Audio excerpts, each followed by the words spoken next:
Hello, good afternoon, everyone that has joined the webinar. I just want to confirm that you can hear me.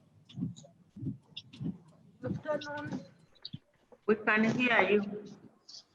Great. Yes, we can hear you. Good afternoon. Yes, I can hear you. Lovely. Good afternoon. So again, good morning. I know people are joining us from outside Uganda. Good morning, good afternoon, good evening. You're all welcome to this antenatal webinar on antenatal care, the second part of the five series webinars on antenatal care from Safe Motherhood program. Today on our webinar, we have a very interesting topic, and our topic is on priority interventions to increase coverage of antenatal care services. We have a very good panel of experts, of leaders in the field, of frontline health workers that are going to lead us through this webinar. I would like to straight away introduce the moderator of this webinar, Dr. Jane Nabakooza. Yeah, thank you so Jane, much. Good afternoon, good morning. Dr. Jen, yes? Yes. Yes, I'm online. Good afternoon, good morning. Good afternoon. Dr. Jen Nabakooza, Irene and my names. I work with the Ministry of Health as the focal person for malaria and pregnancy. And I'm very, very interested in antenatal care because it's a very important platform and it's a very, very good example of integrated healthcare delivery. Hello. Great, welcome, Dr. Nabakooza. I just want to remind members of that please keep your microphone on mute and only unmute when you're going to speak. I know there are challenges of the rain in Kampala and most people must be having issues with the internet. Let's bear with one another and see how we go through this.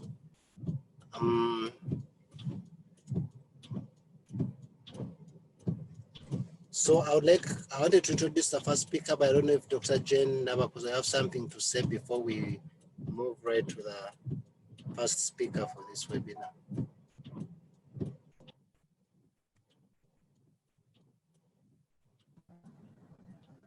Everybody that has made time to attend this very important webinar. I spoke to either via mail or via phone. I spoke to most of my presenters and they all committed to be available. You can please go ahead, Chair, and introduce them. Thank you so much. Everyone is welcome. I submit, Chair. Right. Right, just a few minutes, some technical chat I can pull out.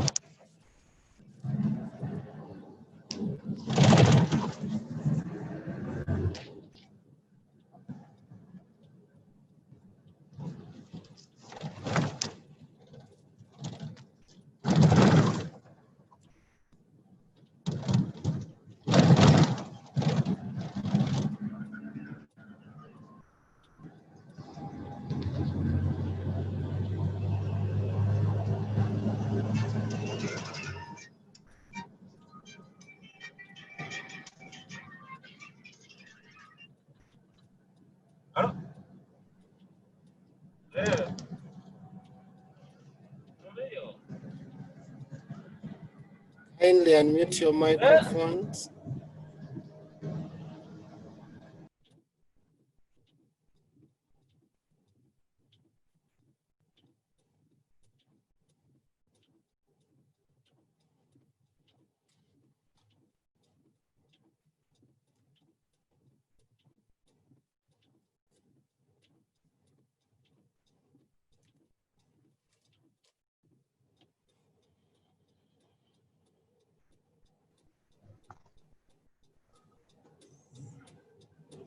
Do we have Stephanie on the line, on the call?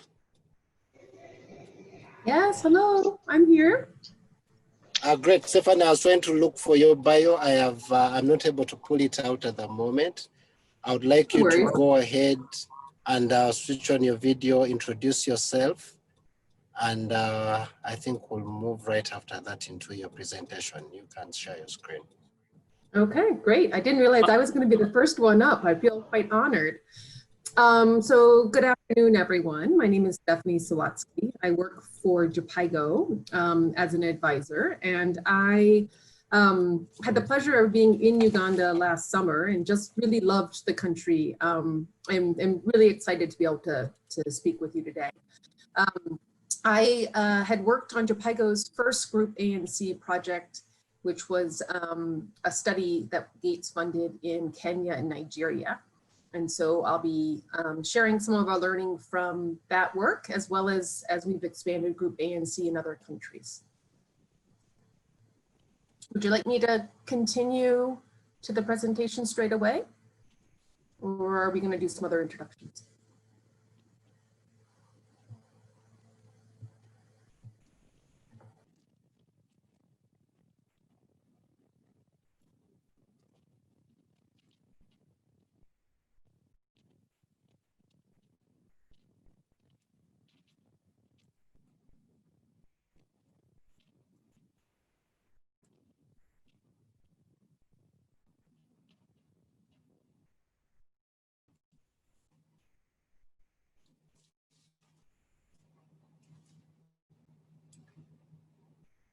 Stephanie, are you still with us? I am still here. Yes, I didn't know if you wanted me to pause. Please go ahead. Please go ahead and share your screen and make your presentation. Sure. I wasn't sure if we were doing introductions first or not of all the panelists. Sure, no problem. Okay.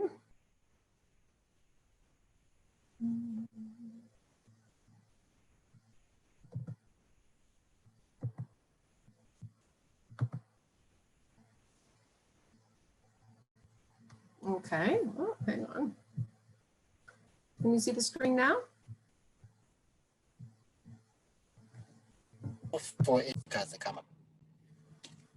You can you see the screen? Are you seeing only the one slide? Or are you seeing, yeah? We're seeing to put on PowerPoint presentation. Yeah, I did put it on presentation mode. Yeah, you're not.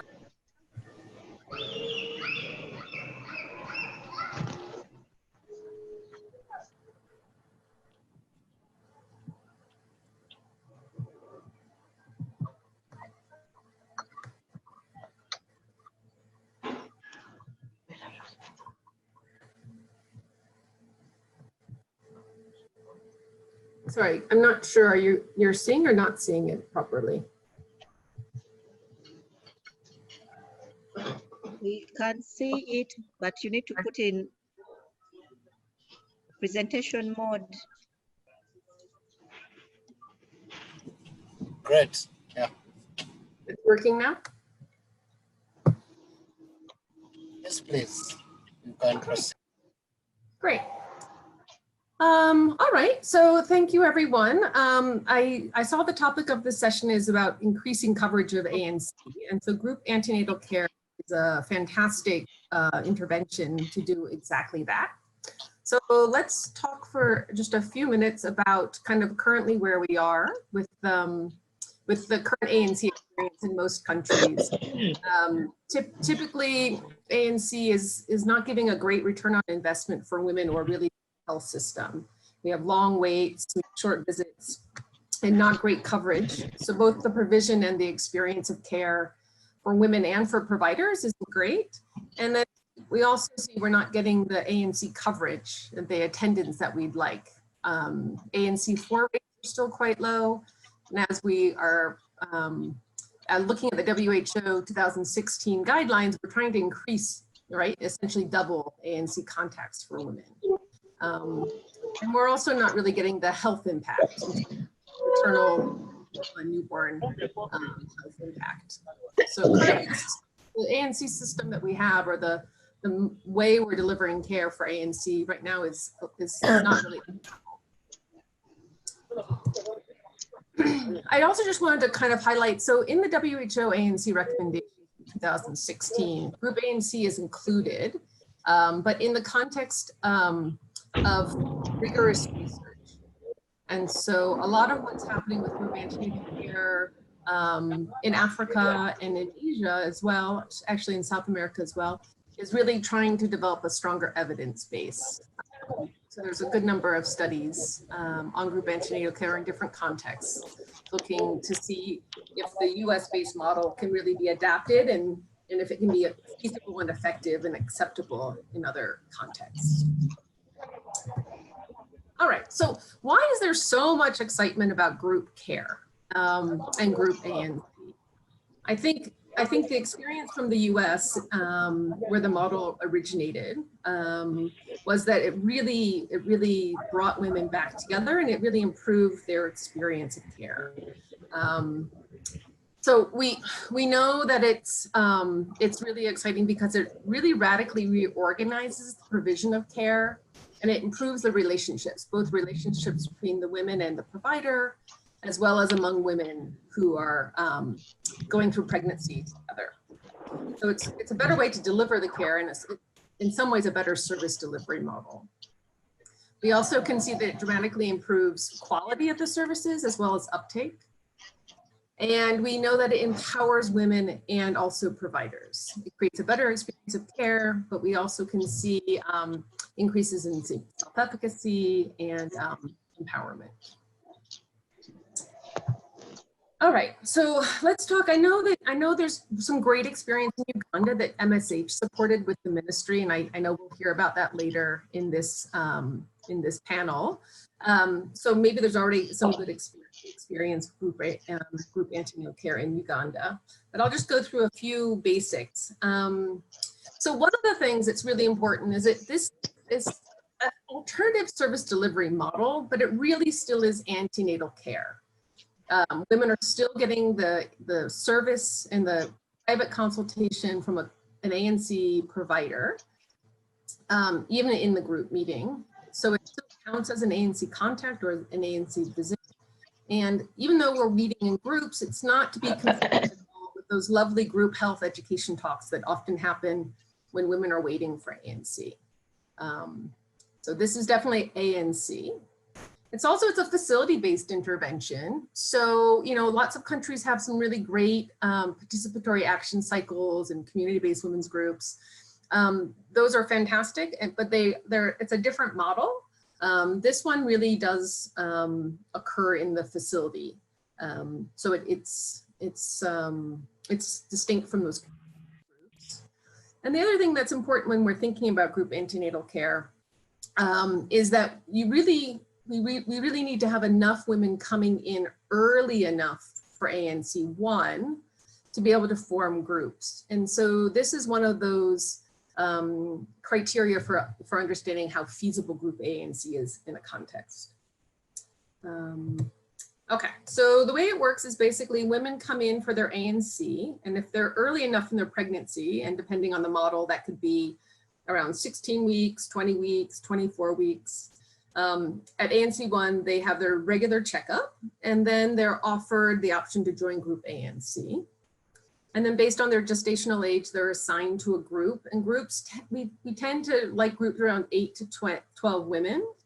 They can go up to 15. So then they'll be reminded in our model, we try to remind them by mobile to come for the meetings.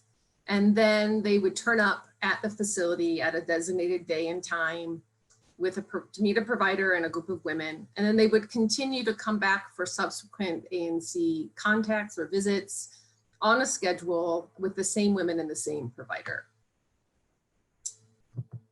All right, so here is an example of the Group ANC model that we used in our study in Kenya and Nigeria. We had a 5-meeting model at that point. We designed it in 2015, so it was before the WHO ANC guidelines were out, recommending 8 contacts. And so this was a 6 contact model. So women would come for their first ANC, and then if they chose, they could be assigned to a group, and they came back 5 additional times, essentially 1 month apart. And this just gives you an idea of the scheduling and also roughly the content of those meetings. And then because we had, because we wanted to try out a 7 meeting model to move towards an 8 meeting, an 8 contact, we in Kenya and in Nigeria at the end of our study, we offered both of the countries the option to expand and revise their model. So in Machakos and in Kisumu counties in Kenya and in Nasarawa state in Nigeria, they moved to this model, which means women have to come in slightly earlier for ANC1 to join the group. But then there are more meetings, more contacts for them, which aligns to the WHO recommended ANC model. We also are running this same an 8 contact model in India. And I can talk about that more if that's helpful when we get into questions. All right, so just roughly, I know all the models are roughly have similar features. So in Group ANC, the meetings run about 90 minutes. Women come in the beginning, they do a self-assessment. So this is a woman filling out a pictorial. So for non-literate women, pictorial danger signs, and then they take their vitals, weighing themselves with their friends in the group, and then taking their own BP. And then they at some point during the meeting have like I had mentioned before, a contact with a provider in a private space where they get maybe anywhere from 5 to 15 minute checkup with the provider. And then the bulk of the meeting really is structured with some review of what they learned at the last meeting, a facilitated discussion. You can see the woman here, the provider has pictorial cards where she's leading a facilitated discussion on different topics. And then women have a chance to practice some of the new information and behaviors, potentially actions that they would take. And then the meetings in our model end with breaking into smaller groups, and the women talk with 2 or 3 friends in the group about how they will take the information they learned today and try to apply it before the next meeting. And you can, this is very much designed to promote behavior change and kind of self-efficacy around key behaviors. Right. I'm going a little bit fast just to be mindful of the time. So what did we learn from the study that we did in Kenya and Nigeria? This is just a quick overview. So it was a cluster RCT. It was in 2 phases. And we had basically 10 intervention, 10 control facilities in each country. And the thing I just want to point out that's kind of unique to our model is the 2 phases. So the first phase was our kind of classic antenatal care. And then the second phase, which was very unique, and I think we're the only group that's tried this, was we continued the groups, the same groups from Group ANC, continue to come for meetings postpartum with their babies every 3 months for the first year postpartum. And I'll share some results on that as well. All right, so the highlights, I could talk for forever actually about Group ANC, particularly this study. We had some really exciting results. We definitely found that we got a better quality of care, so higher provision of the key ANC interventions, so IPTP, counseling, a lot of kind of a range of different interventions, screening for danger signs during ANC visits. So better quality of care for sure. And then we certainly found that the experience of care for women and for providers was much, much higher. And so 95% of women, 96% of women would choose Group ANC again for a subsequent pregnancy. And the same findings have been found in other countries as well. Women really enjoy their Group ANC experience. And then the topic of today is looking at the service utilization. Do women come for more services as a result of being involved in this model? And you can see our ANC numbers for ANC4 are incredible, more than double the control group. And we did collect up to ANC6, so whether women came for ANC1 and then attended all 5 meetings, and you can see we had basically 5 out of 10 women who completed ANC6, which is fantastic. And then the last part of this graph is around facility-based delivery. And in Nigeria, where in Nasarawa, the baseline was about 40% of women were delivering in a facility. And you can see that we really increased that, statistically significantly increased that. But you can see in Kenya, which are the pink bars at the far right of the slide, we started around 84%. We didn't see any increase, and those things are comparable in other countries as well. So if facility-based delivery rate is low, there's a potential for group ANC to impact it. If it's high, there's less impact. All right. So then I just wanted to share with this group, because I think it's really interesting. As I had mentioned, our postpartum phase 2, we called it Healthy Mother, Healthy Baby. And we also saw some really exciting results as group ANC continued. You can see our PPFP uptake was fantastic, especially with LARC. We got a good bump on breastfeeding, postpartum iron consumption, and a small, not statistically significant bump in full vaccination. And we also found just generally women came for more well baby visits. So yeah, so we had some really exciting, so it's something that the ministry could also consider, how group care could be applied beyond antenatal period. All right, and I've mentioned that women love group ANC and providers love it. We're working on a paper right now that's talking about the experiences of women and providers. And would be happy to talk about that in more detail another time. But yeah, okay, so right now, this slide is just kind of to step back from our particular study. I've just been working with a group at Jupaigo to review all of the group ANC literature, and we're working on a briefer that'll be out in a couple weeks. But across all the places where group ANC research has been published, you can see, I just wanted to highlight, basically, you can see at the top that in 7 of 9 settings, group ANC was associated with increased ANC attendance. So that's fairly consistent. Also with improved quality of care, satisfaction among women in group ANC, and then finally at the bottom, as I had mentioned, not so strongly associated with facility-based delivery, particularly in places where it's already pretty high. All right, the next 2 slides are just kind of thinking about context.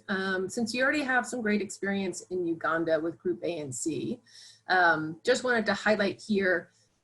It's a really interesting model. There's some core features of the model that need to be consistent and for the intervention to really work.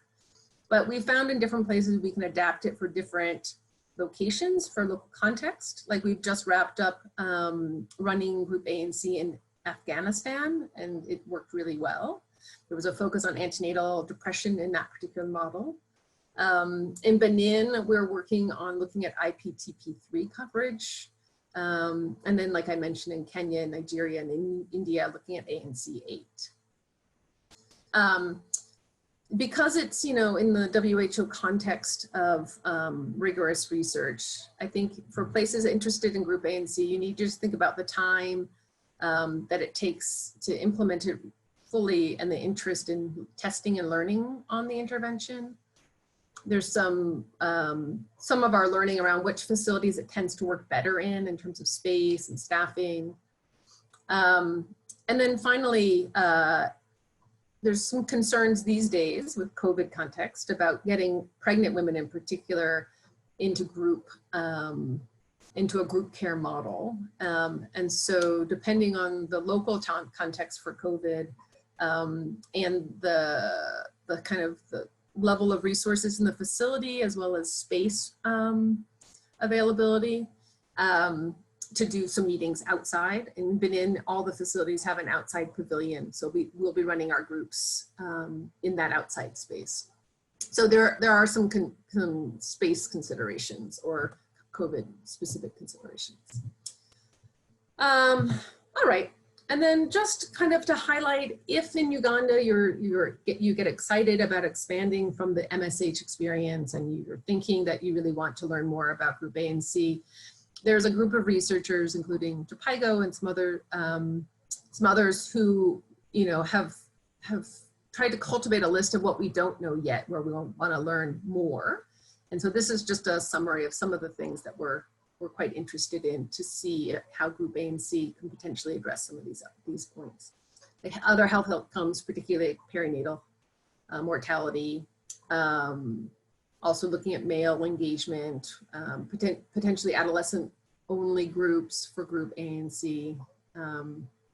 So yeah, this is just kind of food for thought if there's interest in Uganda in Group ANC. I think I've gone over my time, my apologies. That's pretty much the end of my presentation. Richard, would you like me to stay on and answer questions now, or are we going to move to the next presenter?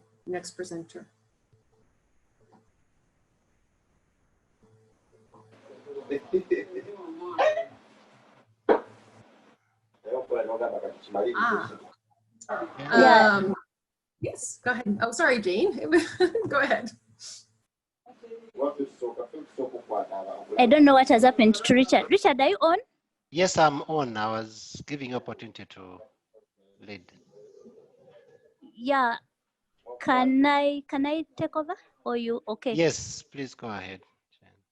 Yeah, thank you so much, Stephanie, for that wonderful presentation. I think all of us on this call have a clear picture by now, a clear picture globally, and what has happened elsewhere in other countries. I don't know if the members on the chat have questions for Stephanie. There's a lot to learn. She presented the two models that were used and how they impacted on the different outcomes that are intended for ANC. So feel free to ask questions, feel free, because they'll help us understand better the presentation before Dr. Linda comes on to give us the local picture. Jane, I can see there's a few comments in the chat. Would you like me to answer those? Yeah, and Stefan, we can start by answering those. I could probably read this for you. Thank you, Dr. Stephanie, for the great presentation. The question is simple. In the current era of COVID-19, share with us how Group ANC is delivered and how it's contributing to continuity of care for mothers. Is it working well? Are there modifications? Do you want to first answer that, or I read everything and you answer at once? Sure. Yeah, so let me give a few concrete examples. So in Afghanistan, we were running in Herat province, which was close to the Pakistan border and was a greatly affected COVID area, still is. There, they had to suspend running the groups, but because the midwives had already been in contact and had bonded a bit with the women in the groups, they were able to call them back for individual appointments. They were able to kind of call and check up on them. So, I think the level of care that was extended to the women in the Group ANC at that point was somehow greater as a result of suspend starting new groups for a while. Okay. Thank you so much. I think the other question is that I think it's from I don't see the person. Many districts are piloting Group ANC. They did so last year. Many others are piloting this year. what is the experience so far. I think let's wait for Dr. Linda's presentation, and we see if his question is not answered, then maybe Stefan can come in and answer it. We have Dr. Linda coming in to present the Uganda experience. I hope that is okay with the person that asked that question. Then what are the human resource requirements for group antenatal care is the other question, Stefan. Sure. So we tend to try to choose facilities that have not too small of an ANC caseload and not too high of an ANC caseload. And in the same sense, we tend to try to choose facilities that have 2 to 3 ANC providers minimum. And it depends on which model you implement and at what scale. So like in Benin, for example, we're trying to get 50% of ANC clients group ANC, which means the facility will be running meetings every day. So every afternoon from 1 to 3, they'll have a group ANC meeting running. That's pretty intense. And so if you only had 2 ANC providers, it would not be great. So, and in Ethiopia, we're trying to modify the model a little bit to smaller health posts where there would only be essentially 1 provider. In India, we have a slightly different model too. But generally, I think when you think about facilities, 2 to 3 ANC providers minimum. And you don't want to have large hospitals aren't usually so great at running group ANC just because of the volume. Thank you so much. That was a question from Dr. Thompson. We have another person asking, and that is Dr. Mungherera. Are we answering questions after each presentation? I don't know. I think we need to agree as a team. Do we answer questions after each presenter, or we answer at once at the end? I think it's better we answer after each presentation, but I think let me be quick. What is the cost effectiveness and acceptability of this intervention? That is from Moses Walakira. And then we have what reasons do you establish for facility delivery or through ANC attendance? Did it increase? I think that was from Emily, Emily Katalikawe. Stefan, do you want to answer those 3 so that we continue? Because we don't have a lot of time. Jen, Yes? before Stephanie answers, we will take one hand. There's Maya Logemwa, and then Stephanie can wrap up the 3 questions and conclude. Sounds good.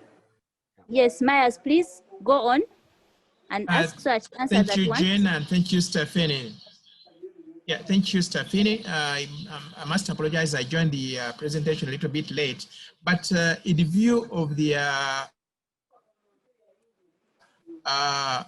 teenage pregnancies that are taking place or have been taking place, such teenage children tend to shun away the group antenatal clinics. And I don't know whether you have a model for the teenage pregnancies so that actually they have their own antenatal clinics so that they can have their own peer. Because they tend to shun away from the other multiparous women who attend ANC. So how do you handle that, the teenage pregnancy ANC clinics? That's a great question. I don't think we've quite cracked that one yet, but I can share what our experience is to date. So in Nigeria and in Kenya, we were in Kisumu and Machakos counties, and we found that adolescents were fine in the mixed groups. We didn't have any problems at all in those 2 settings. The tricky part with adolescents is that they need to come in early enough for ANC1. And so we think we're missing some of them because they're not coming in as early as they need to be randomized to groups. I know in Kenya, in Kisumu County and a few other counties in the Western region, we're going to be looking at adolescent-only groups potentially. And we have, Jopaigo has some models already where it's a community and a group-based care, not group ANC in particular, but something similar. that we've been running for a while in a couple of different counties in Kenya, that we're looking to, in the next maybe 6 months, take what we've learned and then kind of merge it into a group ANC with a combination of community contexts as well. Yeah, we haven't run adolescent only groups because we haven't really had facilities that had enough adolescents coming of the same gestational age to be able to form a group of 8 adolescents. But we're looking at that now in Kenya. Stefan, I'm going to ask you to conclude. We are running out Sure. of time. Yes. Sure, I'll tape as the next person is speaking. I'll respond to the comments, the questions in the comment chat side. Exactly. And I'm happy always to chat with people after the discussion as well. All right. Jane, could we move to the next presenter?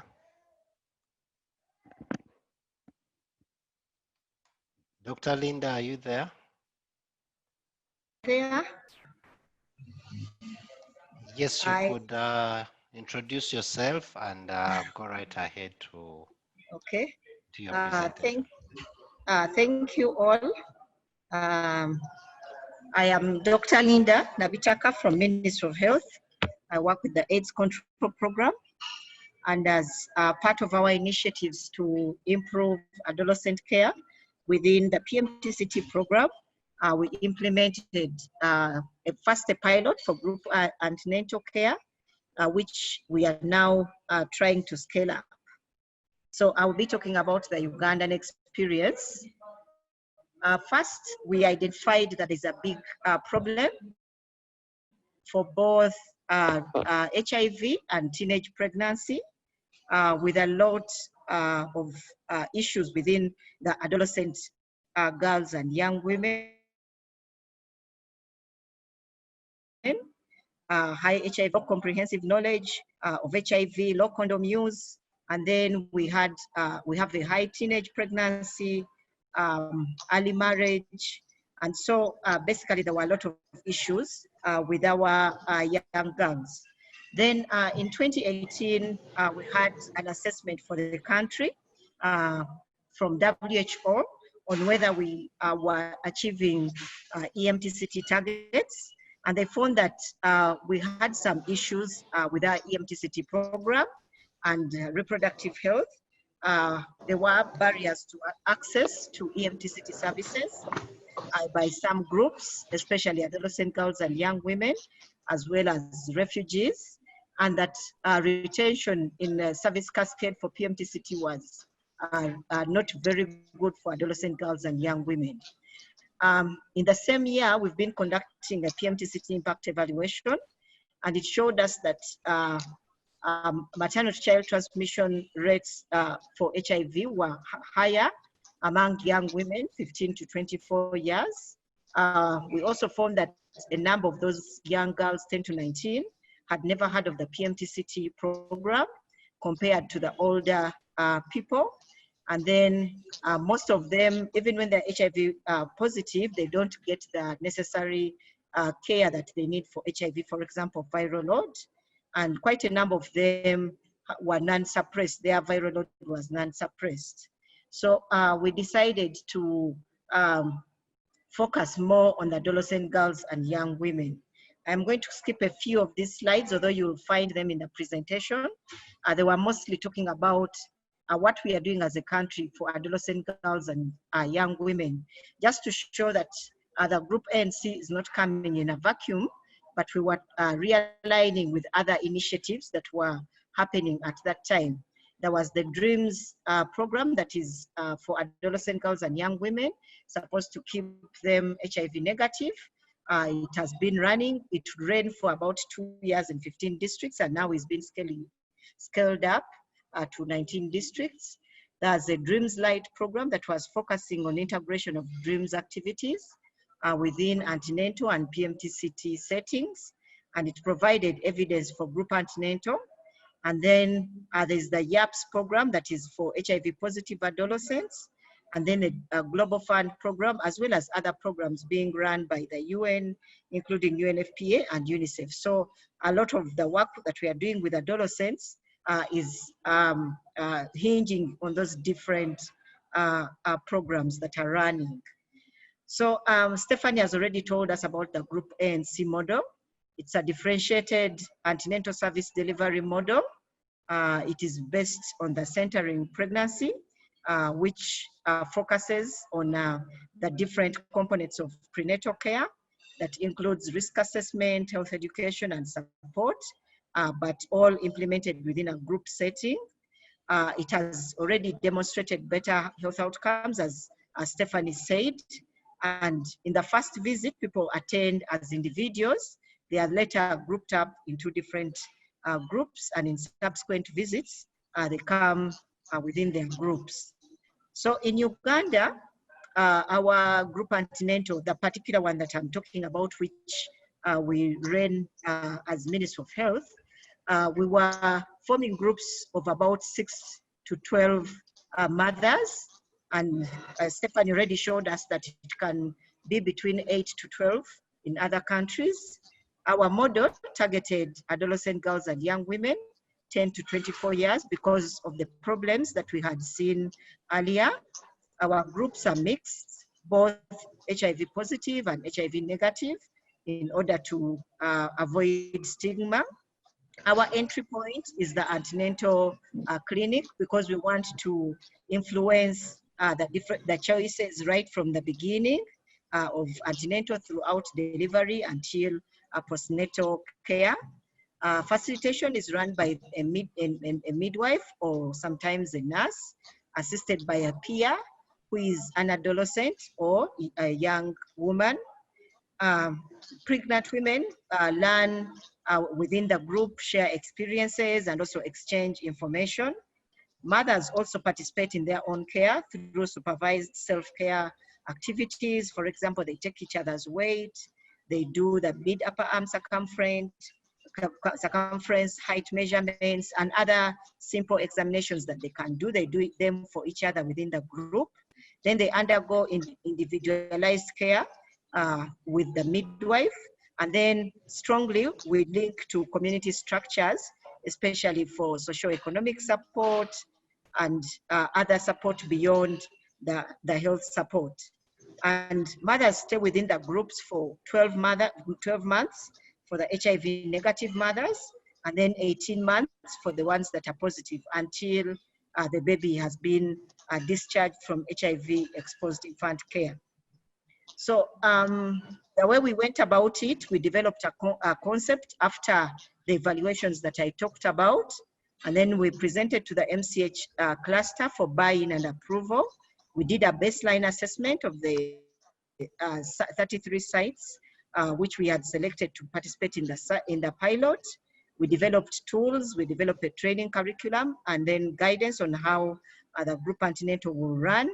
We had a stakeholder meeting with implementing partners and the districts to introduce them to the concept and also get their buy-in and get their contribution into our propositions. Then we did a training of trainers as well as facility staff.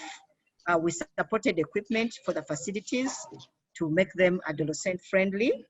Then we had a learning visit to Kisumu, where they were implementing group antenatal, although they were only dealing with HIV positive adolescents, for us to learn lessons. And then we continued to do quarterly learning sessions as well as supervisions. And at the end of the pilot, we had an assessment of the pilot. So this was our guidance that we were giving to the participating facilities. One, they had to designate a day, which was only dealing with adolescents, or adolescents only, or adolescents and young women, depending on how heavy the clinic is. Then we strongly supported a peer-led approach. So adolescents and young women who have had a similar experience, have given birth, have had a pregnancy, are really central to supporting the group activities. And then the adolescents and young women are grouped up into their different groups, disaggregated by age and gestation period, and they provide each other psychosocial support within the group.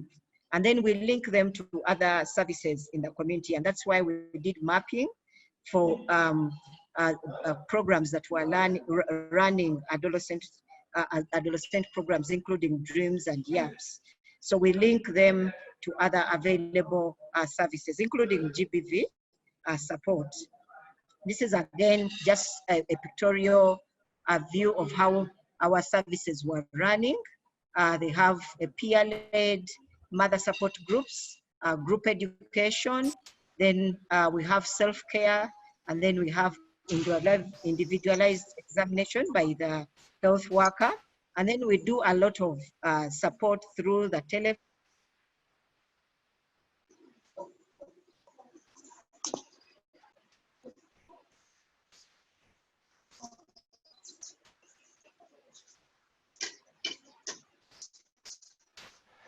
Linda, we can't hear you. Are you still there?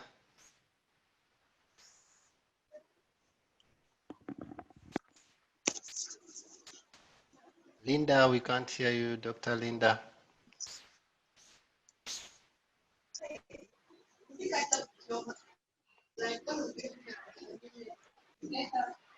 Dr. Linda, we lost you.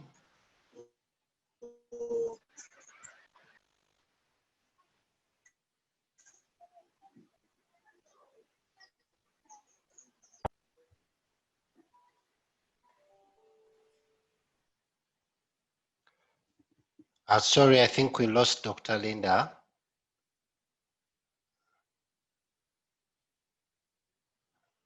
Dr. Jane, what do we do? Do we move to the next?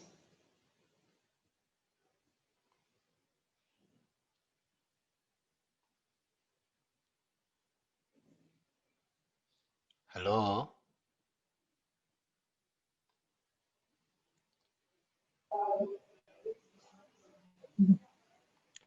Maybe Dr. someone Jane? from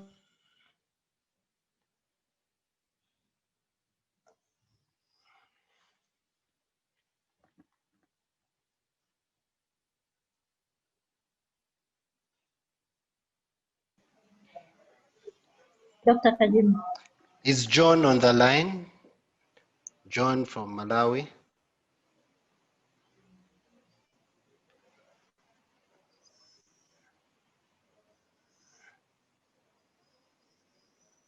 John Munthali from Malawi, are you on the line? Our next presenter, as we try to look for Dr. Linda via phone.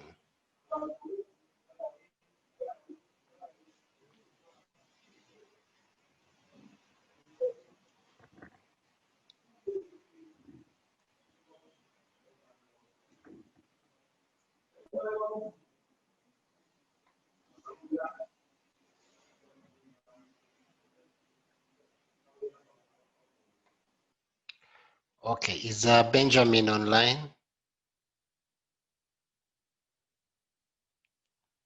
Yes, I'm online. Okay, I think let me first just confirm again that John is on. Let me try to unmute John. John, are you online? I can't see. I'm trying to ask you to unmute. Yes, I'm online. Thank you. Lovely. So I think we lost Jen along the way. So I would suggest for purposes of time that we proceed with John. And when we get Jen back, we can come back to finish up our presentation.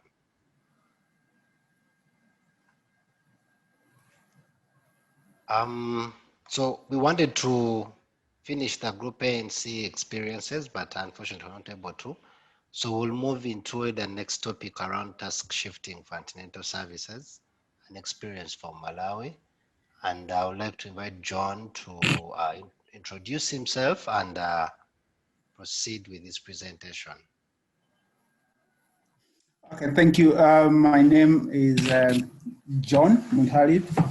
I work for Management Sciences for Health under a USAID funded project called Organized Services for Everyone's Health. In short, we just call it OLSE. I work as a senior technical advisor for malaria, and I've been in the position for 4 years to this date. So that's a brief introduction of myself.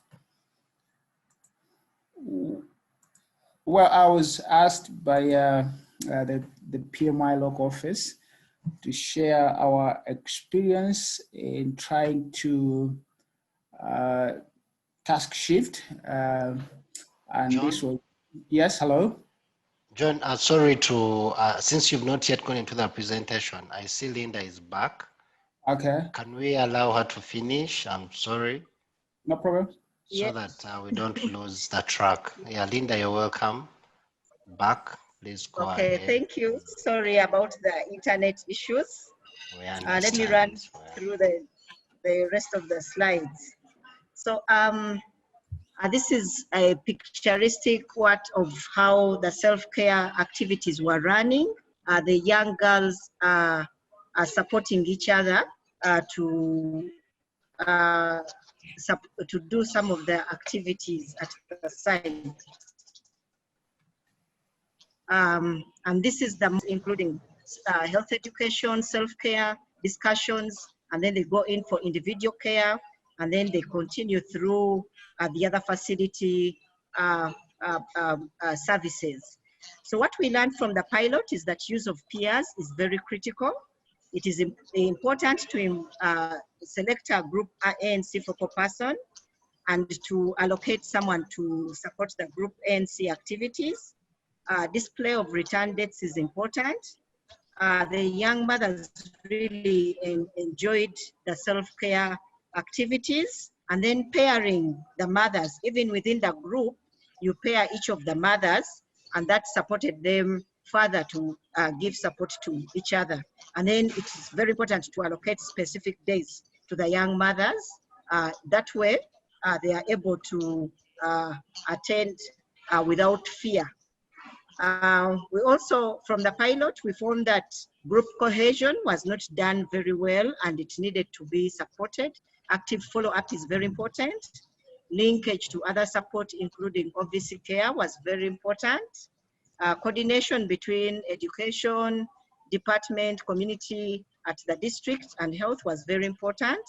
And then it is important to formalize the amount of money that is being paid to the peers.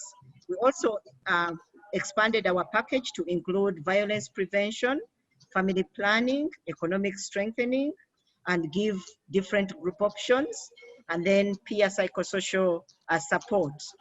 So just a few of our results. Overall, we had 1,626 groups of about 15,000 mothers of 6 to 12 groups. 59% of them were young mothers 20 to 24, as you can see from the graph. And when we did a baseline, an end line assessment of the pilot, we chose 690 records of the group ANC mothers and looked at issues of parity, gestation age at enrollment, and retention within the group. So I'm not presenting all the results, but some of the very key things that we found in the pilot is that there's a very high burden of psychosocial issues for adolescents and young women, including psychosocial, emotional, social, and spiritual, and they need as much support as possible. Almost 4 out of 10 pregnant adolescents and young women reported that they were either at risk or had experienced gender-based violence, according to the results in that table. And quite a number of them actually attended antenatal. And for all those that were in the group pilot, 98% of them attended antenatal, delivered within the facility. Sorry, 89% delivered within the facility, and 75% had at least 5 antenatal visits, which is way above what we see in our normal records for antenatal. So after the pilot, we reviewed the curriculum and included a component of early childhood development because we found that that is one of the gaps that was there.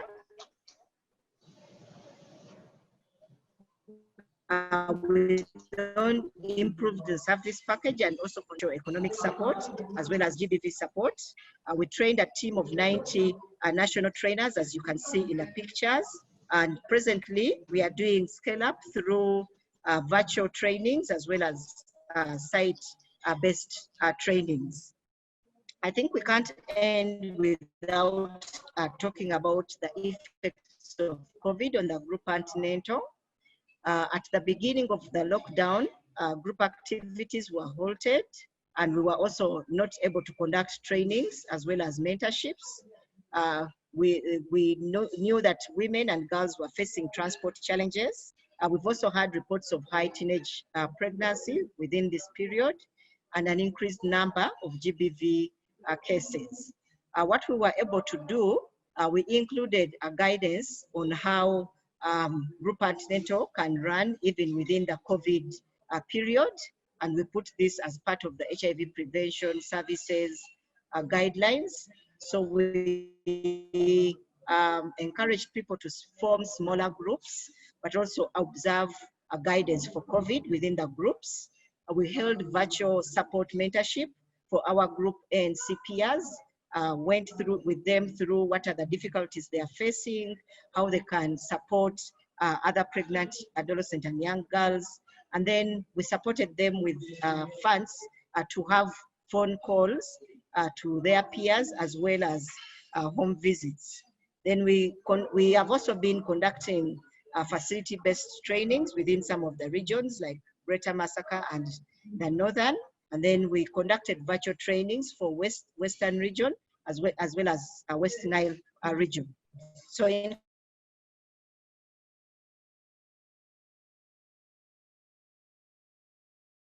conclusion, differentiating services at high risk strongly improves their outcome. And it has a potential for increasing continuous service utilization, especially among pregnant adolescents and young women, and to support them through their psychosocial issues. And it has additional benefits for these young girls. And from then, we've learned that it's a good model to scale up, and it also offers an environment for focused understanding of the health needs of the pregnant adolescents and young, what I had to share with the team.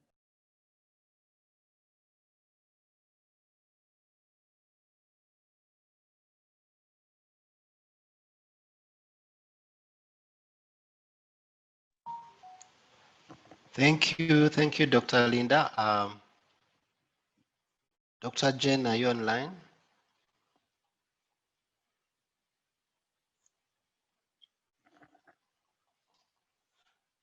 Dr. Jen Nabakooza. I think she also had some internet problems and dropped off.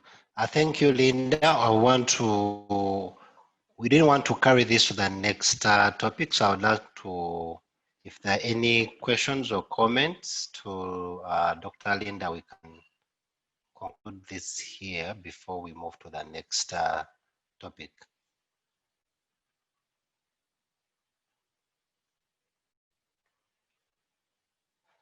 Linda, there are some comments in the chat. Dr. Linda, thanks for the presentation. What is being done to ensure that Group ANC works during this period of COVID? Any changes, modifications? That's from Jonathan. Okay. Zudi. Yes, I think I've seen two comments in the chat. That was the first one from Jonathan. As I presented in my second last slide, we made some few modifications to guide for a smaller number of people within the groups for them to be able to continue implementing the group antenatal. So even within COVID, they've been holding some group meetings, but smaller groups of 5 to 6 mothers. There's also a comment about how do we separate the from the positive mothers come. They end their visits when probably they finish their 9 months measles visit, and most of them just come back at 1 year to get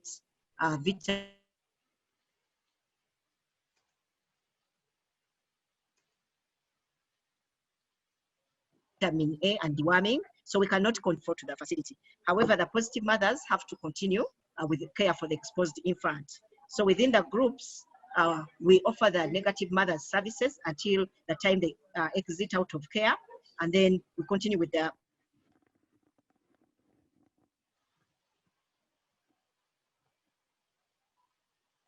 positive mothers, and the possibility to mix up the other positive mothers, if it's 1 or 2, to add them onto other groups so that they can complete the last few visits that they have. Then there's a question about catering for men in group antenatal. Before we started the group antenatal, we did, as I said, we did a baseline assessment. We also interacted with the young girls and adolescents and asked them about some of the service package that we had wanted to have, including the issue of men. And the young girls came out as part of the groups because they are not comfortable. As many of us know, the issues of men for these young girls, many of them either don't have their own husbands or things like that. So that was one of the big questions that we asked in the baseline. Should we include the male partners? But they came out clearly that they would rather their male partners can escort them if they come, but they would rather not have them within the group. And we had to go with what was comfortable for them. I think those are the questions I see. Yeah. Okay, I see a hand, Dr. Lydia Mungherera. Lydia, go ahead and ask your question. Excuse me. Thank you so much for all these presentations on groups, on Group A and C, and I think they're very useful. Because I'm going to be presenting later on male involvement, but one of the things which I really want to talk about is, yes, young mothers may not want their male partners, and that's very understandable. But we are looking at young men, or should we say younger men, who have actually given birth to, who are having these pregnancies, and they know they're the fathers of these babies. Is there another way that we can say, let's not bring them in as group, as to sit together with the young mothers, but provide something or create something for these young men who have impregnated these girls and maybe want to be part of that pregnancy and that child's life, but they have nowhere to go because there's nothing which is being done to engage young men into sessions. So maybe I'll leave the rest. I'll leave the issues I want to talk about when I come to my presentation. But we do know that there's so many young men who have got young girls pregnant, but they really want to be part of it. But of course, due to we allow the mothers to say, we don't want them sitting with us, but where can we provide for these young men? Thank you.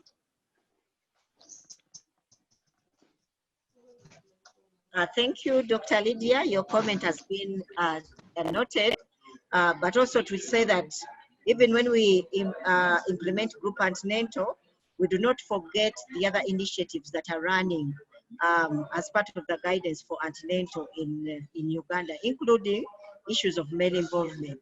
So we still try as much as possible to support them, and but we need to go with what makes them comfortable. There are questions about, can we still compare first antenatal, fourth antenatal? I think, unfortunately, because we've just revised the tools to include the eight visits, at the moment we were not able to compare the 8 visits. So maybe going forward, we shall be able to get some information on the 8 visits. For Nuwagaba, we have not had specific support for women with disabilities. but I think that is something that we need to look into, because already, as we said, the assessment showed us that women with disabilities were also having a lot of problem. Then from Jonathan, please, have not got response to continuity of service during COVID. Oh, sorry, it was as part of the presentation. What I said is we asked the health workers to make the groups smaller and also provide all that is needed, including masks, including sanitizers or washing hands, so that the groups can continue to run. Then, is there any advice for community engagement of adolescent girls? Yes, Vicky. A community engagement is a very strong component of the group antenatal care package, because we know most of the issues that the young girls are facing are actually socio-economic. So we want to, as much as care, but also continue to work with them at the community level beyond what they are offered at the facility. Thank you, Richard. I think I can hand over back to you. Beautiful. Thank you so much, Dr. Linda, for the wonderful presentation and responding to all the questions and comments. Please just keep in the chat and respond to those that have come in also as well. We want to move on to the next topic and presenter. John had introduced himself, but I want to remind the presenters that I'm going to give you strictly 10 minutes to do your presentations. So John. I don't see John on the line. We could go to the next presenter. Probably he will. John is there. He's there. He's okay. there. Let me ask him to unmute. Okay, he's welcome. Yes, he's now on. Hi, can you hear me? Yes, we can hear you, John. Go right ahead into your presentation. Can someone upload my presentation? I don't know whether. Wow, okay. Let me. Is it possible to Richard, upload? Richard, are you able to load? Yes, just give me a few minutes, just a minute.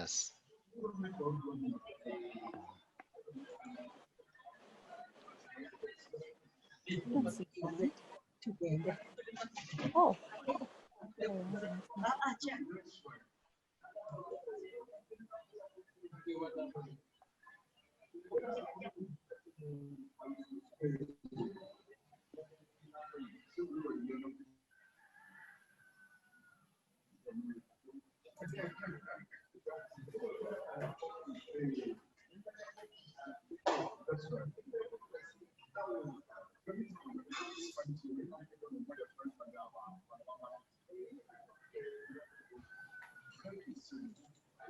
Okay, it's coming.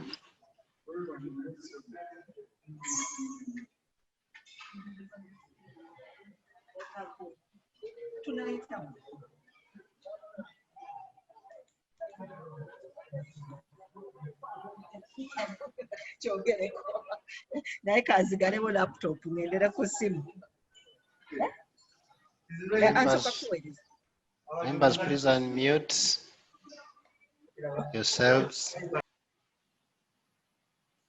John, your presentation is up. Do you want to dive in now? Yep, sure. Thank you, Richard. As I introduce myself, I'll briefly share with you colleagues the pilot we are doing in task shifting in antenatal care. And we have been implementing a community delivery of IPTP using community health workers in our country. They are called health surveillance assistants.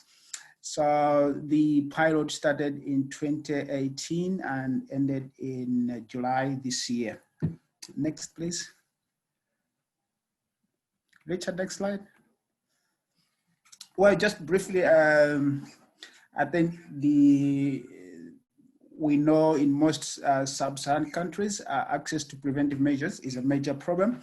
And in our country, roughly around 65% of our pregnant women just have access to a net, and they use it on a regular basis, and just under 42% of those women are receiving IPTP3, and 77% receive IPTP2 doses. And that's according to the DHIS2.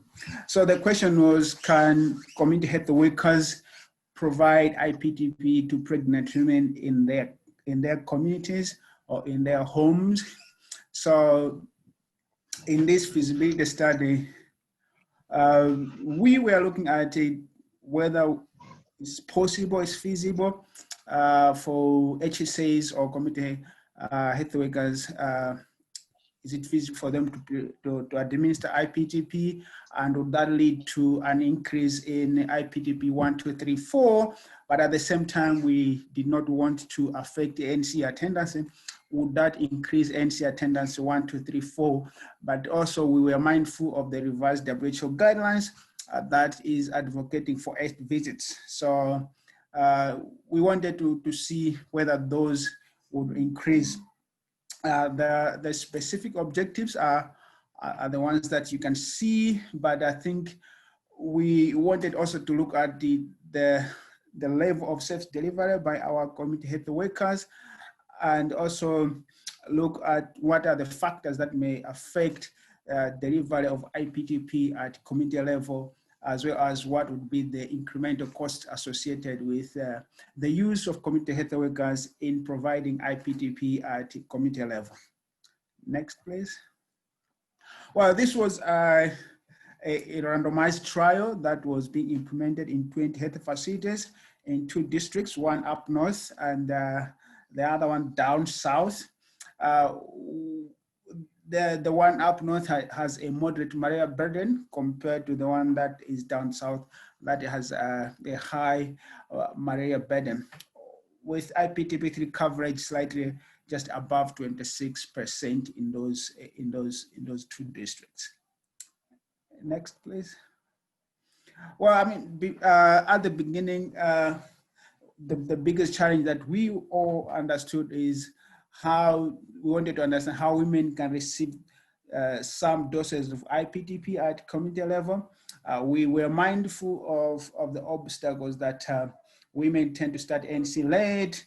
The community health workers may have a lot of tasks, much as we want to task shift to them this important element. And also we are mindful that most of our community health workers are men, but they're working in an environment that may be culturally challenging for them to reach out to women in their communities. So the intervention was as follows. The first dose of SP was provided by ANC providers at the facility, who then also determine the eligibility of a woman to receive SP. Then HSAs were trained using the national guidelines and tools, using the maternal and newborn care platform. We also did encourage them that they register every encounter that they have with every pregnant woman, and all other important information was supposed to be documented. Next slide, please. Now, what were the roles of our community health workers? Their roles started in the communities where they were identifying pregnant women in their communities, but then they also were providing health education and counseling on the importance of ANC. So if a woman hasn't yet started ANC, their role was simply to educate and counsel them so that they go to the antenatal clinics, and so that they attend ANC quite early, and they will document every encounter that they have with the woman. But if there are other issues, other health problems, then they would do the referral to any nearby facility. And if there are any other issues that are also affecting pregnant women, then they would refer those ones. Now, their other role was to provide subsequent doses of IPTP. As I said earlier on, that the first dose was provided at the antenatal clinic. That's where the women were assessed and their eligibility determined. And they'll document every dose of HSP that they provide to the woman. But also the important role was to provide important health education as outlined in the community-based maternal and newborn health care. Next, please. Well, as I said, we started the feasibility in 2018. We had the midline evaluation in between. What we did find is that for this to be successful, you need adequate community health workers, but in our setup, we didn't have adequate community health workers, and even some of the ANC providers were not adequate. So when we created a lot of demand in the community, I think women did find problems in terms of accessing service at the facility. Some of the women did highlight attitude of health workers, but also economic issues and cultural factors were limiting some of the women to access ANC facilities. Some of the mere involvement and bylaws on ANC attendance were affecting IPTP uptake. This is where facilities maybe have bylaws where they are strict to say women should be accompanied by their partners who are responsible for the pregnancy. But in a situation where maybe the men are not available or men, due to other reasons, they don't want to go to the antenatal, maybe it's an illegitimate pregnancy, that meant that women were not accessing the service from the NC.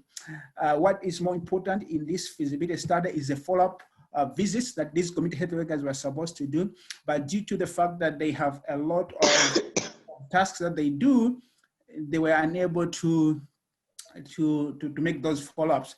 Due to that, we had maybe lost follow-ups. Some of the women were not followed up and we lost them. Gender, as I highlighted earlier on, is another important component in community delivery of IPTP, where you have a community health worker who is a male.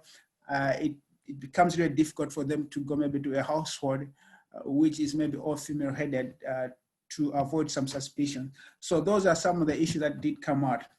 I think the challenges that we did see is that when you're using community health workers, documentation is a huge problem because some of the registers are a little bit complicated. Now, these community health workers may not have the right knowledge and skills. As a result, you may not be able to capture the true picture of the HP that you have distributed.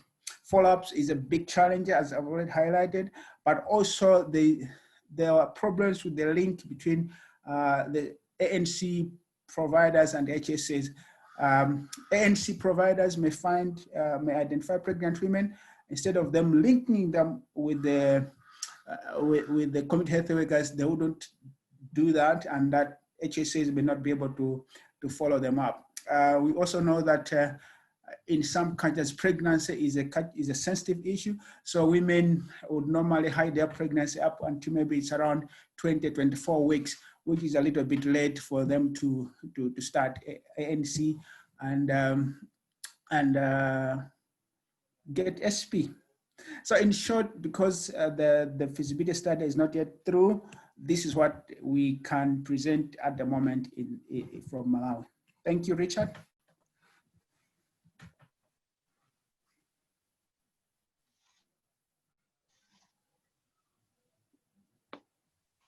Dr. Linda, take over. Yes, thank you. Richard, are you on? Yes, I am. Please proceed.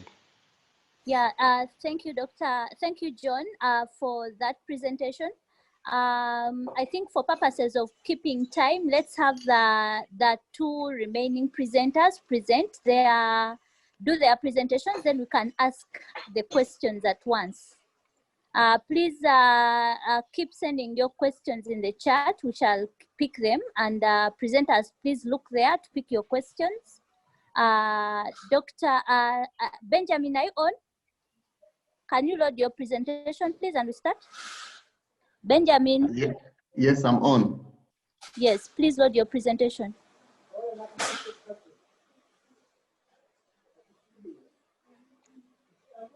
Benjamin, you're welcome. Please introduce yourself. I'm Benjamin Omagor. I work with USAID Rights E-Activity based in Teso region. I'm a technical officer for malaria and child survival. So the presentation I'm going to make today is about trying to crack the hard question. How do we increase early ANC attendance? Or you may want to say to increase the first trimester visits in first ANC. By the nature of my work and other technical officers, we spend 80% of our time in facilities. If not, we are discussing with DHT members on how to improve indicators, or not, we are discussing with community leaders and community members on how to improve specifically ANC attendance. So to understand, Dr. Kajimu, can I move this? Can I share your screen, Benjamin? Yeah, let me share my screen. Okay, go ahead.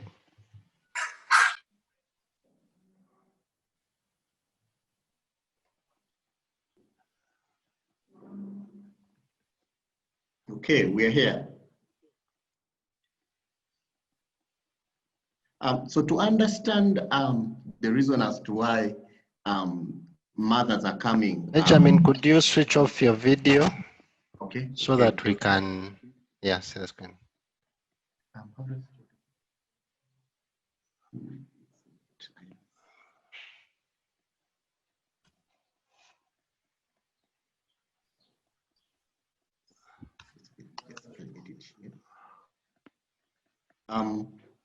Yeah, Kajimu, can I continue? Yes, yes, put in PowerPoint mode, presentation mode. Okay.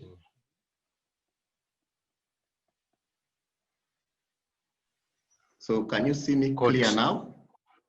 Okay, so I was saying to understand the reason as to why mothers come late for ANC, we had to think hard and crack heads, but this led us to a number of questions.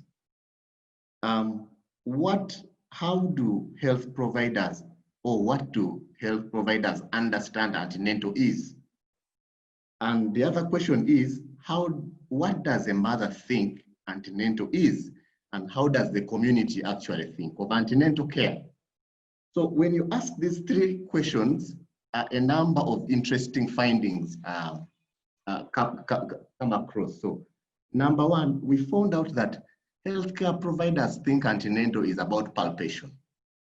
No wonder when asked a question and on how to get gestation age, you will always get an answer of fundal height instead of the simple arithmetic of calculating gestation age.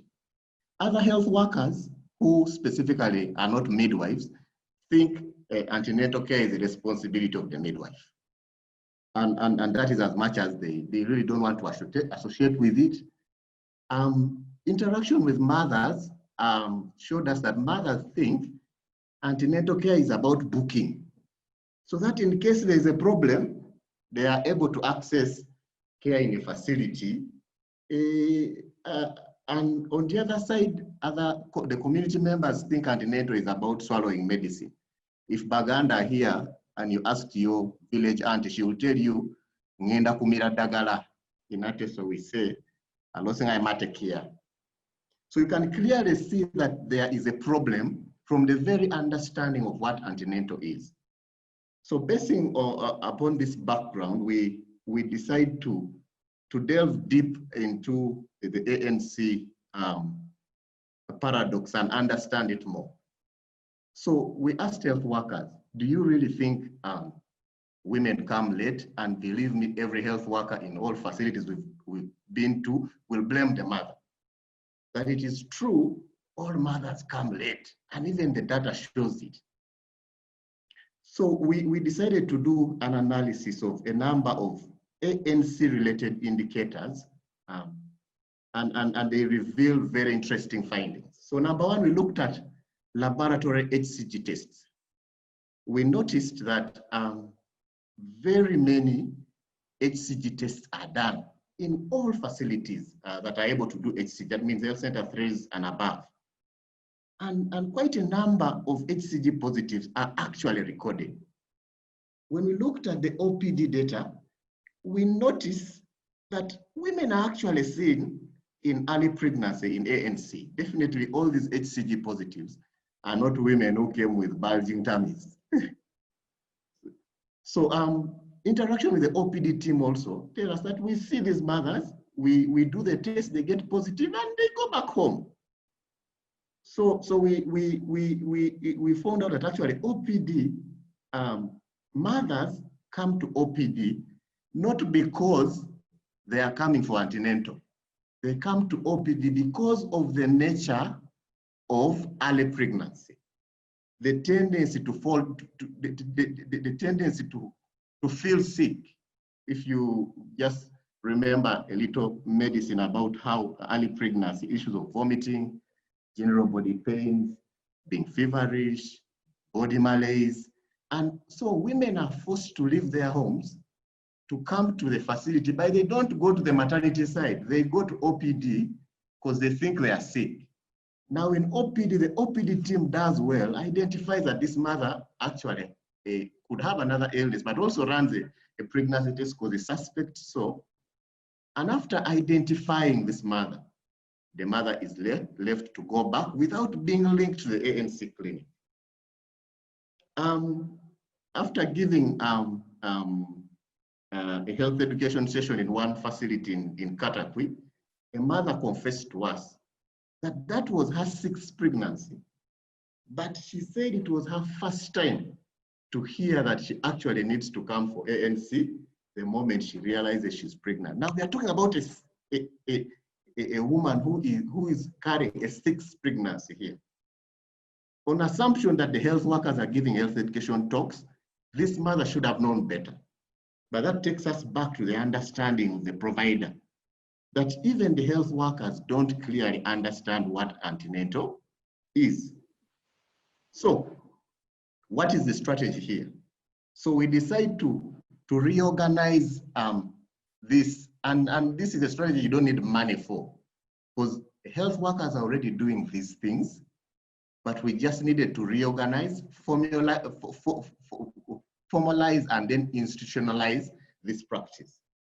So we said the strategy would be to raise the index of suspicion of health workers in the OPD specifically.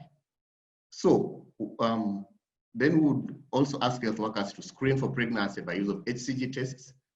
And definitely we really needed to do a lot of work, not only to change the perception of the health worker, but also the perception of the community. So just to go through a number of steps, we shall now, or later we shall look at how this affects the indicator. So this is what we tell the health worker. In addition to the history taking, let's make sure that we always ask for the last normal menstrual period. If it is suspicious, then you must ask another question.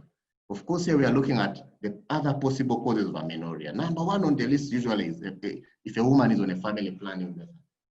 So if she's not, then this mother should be sent for an HCG test. So we also consent the mother, if the HCG test is positive, more tests can be done, like the malaria test and other baseline tests.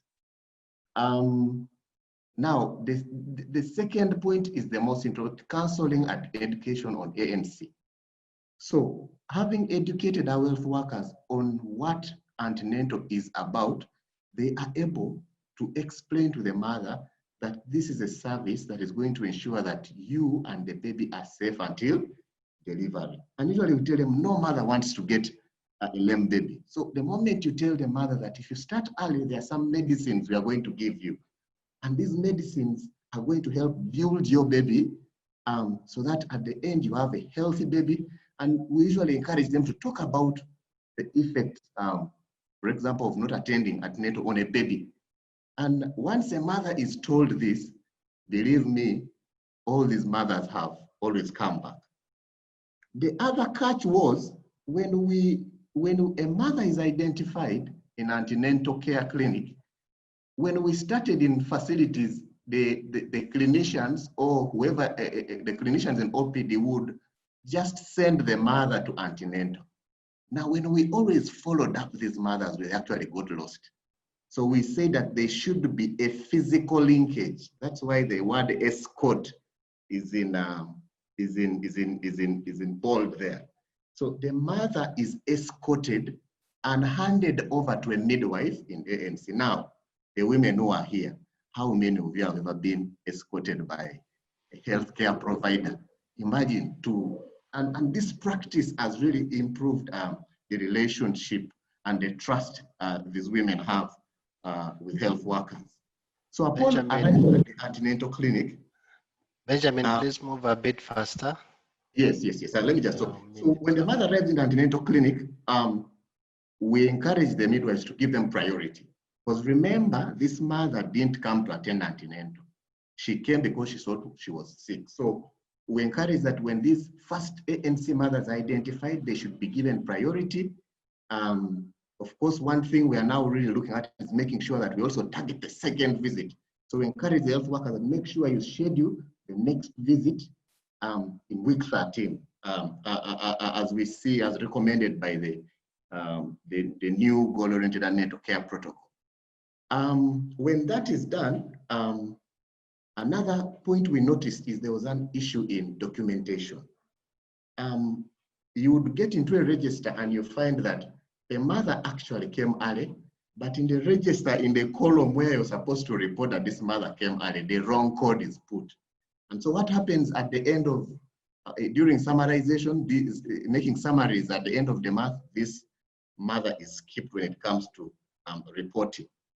So look at that slide.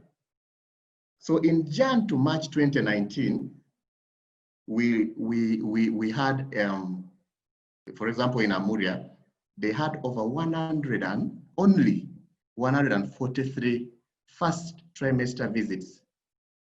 And yet in that very month, in that very quarter, they had 273 HCG positive tests done.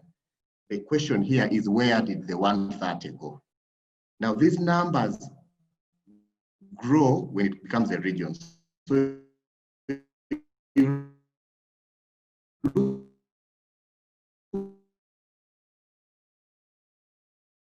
for us in Jan, March, who actually with but could not be linked to ANC. So what happens when linkage happens? So this is a cascade for a facility where we managed, one of the facilities actually where we identified this. So you can see this, the first bar there is first ANC visits. The small bar you see with the 6 is the first trimester visits. And then go straight to the green bar. That is the number of HCG positive. So on interaction with this facility, we ask them, why would you only have 6 mothers? Yet you identified 38 HCG positives. Where are the 32 mothers? So when we linked the OPD team and the ANC team, you can see now what happens in the subsequent months. But something interesting happens. We even reach a point where now the first trimester visits even exceed the HCG positive tests that are got in a facility. And it is really interesting. If we also look at a facility that does not screen, so this is a health center too. They don't have HCG tests, but they actually run an antenatal clinic and they deliver. You can see, so we have a few mothers coming voluntarily in first trimester, but because the facility can't confirm HCG, confirm pregnancy, then it becomes difficult for the facility to actually identify these mothers early. And we're talking about mothers who are already in the facility. So let us see the impact of this strategy. So once we got this very well, we cascaded it across the whole region. and we can look at how this has impacted our first trimester visits. But before that, there are also things we noticed that enable the strategy to work well. Number one, we need good leadership, straight from the DHT level. Once we shared this with DHT, for example, Serere, and the DHO picked interest, and at facility level, we had the in-charges picking interest, the results were tremendous. Teamwork. You realize that with this strategy, antenatal is no longer the responsibility of a midwife only. The whole facility has to work together, because now, apart from OPD, even at other points of entry, people are able to identify mothers who are coming, who have presented sick, but actually are presented the facility in early pregnancy. The facility must be covered for the whole day, because a mother will be identified after lunch. If ANC clinic has ended before lunch, then that is a miss. So facilities are now ensuring that there is a midwife always in place waiting to help these mothers when they present. Now, of course, provider knowledge, you've done a lot of, like I already discussed, documentation and data use. The facilities have to ensure Benji, you have 3 minutes. Yes, that is enough for me to conclude. Thanks, Dr. J. And the other factors, as you see, of course, one other thing down there is the periodic mentorship. We consistently visit these facilities and remind them about the strategy using their own data, and we tell them this month you've missed about 4 mothers. Let's make sure we always link these mothers to ANC. You will read that later.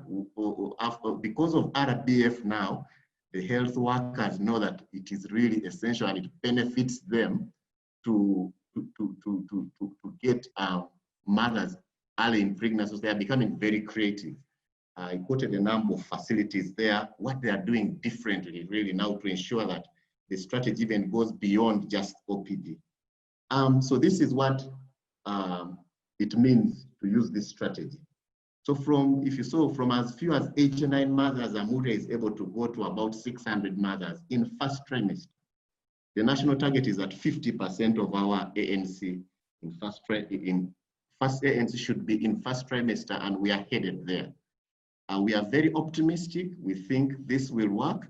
And the most important thing with it is no resources needed, simply focusing on getting the facility to work as a team and helping the communities understand that antenatal is not just about care. Thank you.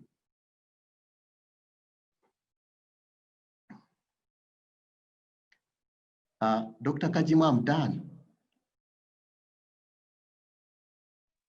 Thank you, Dr. Jen.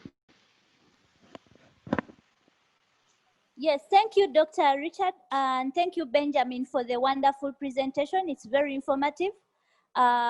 Please keep your eye on the chat to pick your questions. Members, we're going to ask questions after Dr. Mungherera's presentation. Dr. Mungherera, please, you're welcome. Load your presentation, and we can have questions at the end. Thank you. Can you hear me? Yes. Can Richard please load my presentation? I'm kindly requesting. Richard, is it okay? Yes, let me do that right away.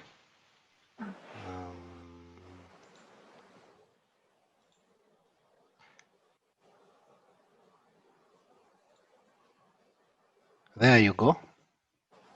Dr. Lydia, you're welcome to make your presentation. Please start by introducing yourself.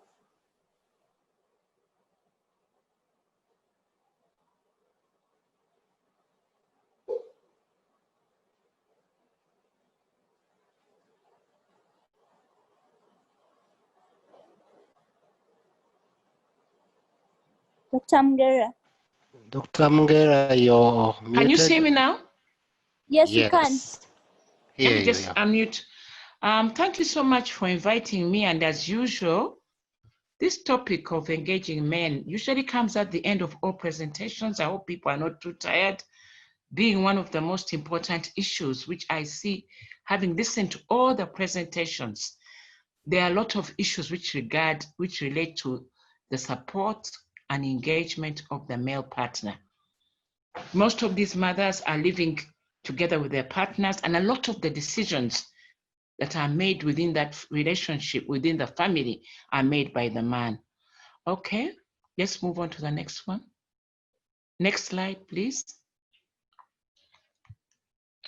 Just a bit of background. I'm trying to remove this from site. Okay, the International Conference on Population, the ICPD, really brought out the issue of male responsibilities and participation as a critical aspect of improving reproductive health outcomes. The gender, cultural, social norms in our country, Uganda, and other parts of Africa define men's roles as decision makers in the family. This has resulted in delays in access to sexual and reproductive health services for women. Okay. Men rarely offer companionships to women during antenatal care, EMTCT, labor, postnatal care, childbirth, family planning, and treatment of STIs. We have missed opportunities to access services for themselves or failure to appreciate the related women and children's needs and care. Next. Now, the current programs we have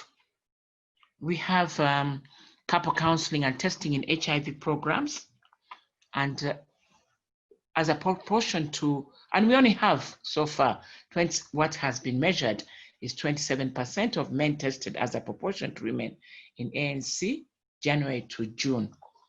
We have mobilization of male champions and formation of male action groups, which my organization, Mama's Club, and the Uganda Men Engage have done. And these groups have been trained using the MOH training manuals, which include HIV, TB, sexual reproductive health, and gender-based violence. We have the family support groups at EMTCT sites, which are encouraging couples to attend ANC delivery, postnatal care, and family planning services together. Male peers are trained to follow up couples on treatment in the community using methods like home-based care. The challenges which are very evident, are that there's lack of male-friendly health services with no specific services for men. Men are being told most times to accompany their partners. In my next slide, you're going to see that we want a change of language. We want men to attend ANC, because if men attend ANC, if they feel they're actually attending ANC, then it's different from accompanying. We have challenge of community sensitization to reach all men. We have our patriarchal, cultural, social, gender norms, which hinder men from accompanying partners to ANC. Economic situation makes men the breadwinners, so gives less time for attending ANC with their partners. And of course, then we have the gender-based violence, which causes disruptions in partner relationships. Next. I'm just coming up with recommendation. My presentation is short. One of the most important things is that we don't have male-friendly services at health centers, which encourage men to attend services with their partners. You see how I changed my language to attend services, because talking about accompanying makes men feel that I'm just accompanying somebody to ANC, to postnatal care, to EMTCT services, to family planning. But if they're asked to attend ANC, then it makes a difference. The men should be part, excuse me. The services, for example, which can be offered to men at health services when they come with their partners, like blood pressure checks, blood sugar levels, PSH to check the prostate, and STD checks. The other recommendation, which has been given by men themselves, and they've told us in our male action group meetings, and during the times that we have managed to talk to father peers and men, is that they would rather talk to fellow men when they come. So when they come and the mother is attending ANC, as we are saying, that there should be something for the men to be doing while they are there waiting for the partners. They're attending, but at the same time, let's make it favorable for them by having some male nurses and counselors who can talk to men in the language which men want to hear, and is peer-to-peer. At the same time, we'd love to have the family group counseling. Now, I listened to the earlier presentation where they were talking about ANC group, and it's very good. But I feel that not for the young girls, adolescent girls, but for the older women, if we can have family groups where partners sit in with the mothers who they have accompanied, then this will make a big difference. Because in the long run, these mothers, after attending ANC, she's going to go back to her home where her male partner is. And in order to motivate him to feel that, you know, he's part of the whole process, birth preparedness and going through the whole process of antenatal care, he needs to be engaged. And that's why one of the recommendations is establishing family group counseling sessions. The other thing is that in the ANC, we don't have data which really captures male partners who are accompanying their spouses at ANC. We check the registers, and actually there is no indicator to measure male partnership presence in ANC. And we really need that data, those indicators. So I want us to review our data tools at the ANC and at least capture the male partners who have accompanied their spouses. Then the other thing which is important, of course, is to engage the cultural and religious leaders in transforming these cultural norms that we're talking about and sensitizing men on their important role as partners in maternal child health. Next. The other thing is to integrate men involvement programs in community outreach. Sorry, that I meant to say community outreach programs to sensitize men on important benefits of attending ANC with their partners. And then the other recommendation I have is to review the male action group training manuals to incorporate communication skills to encourage men to attend ANC and other maternal health services. I just want to mention something before I end. It's we did a review. We have seen family planning services, and one of the most important reasons why family planning is not doing so well as it would do is because the mother goes alone to family planning services. She's counseled alone, and her male partner is at home, and he makes the decisions. Let us understand that in our country and many of our African countries, men are the decision makers. If we don't engage men right at the beginning, from conception, right through ANC, right through delivery, right through postnatal, right through right up to family planning counseling, we will not get the intended benefits for our mothers. So I want to really say that each person here, I really feel, have to understand that whatever you have presented, the challenges come from not engaging the male partner. Thank you so much.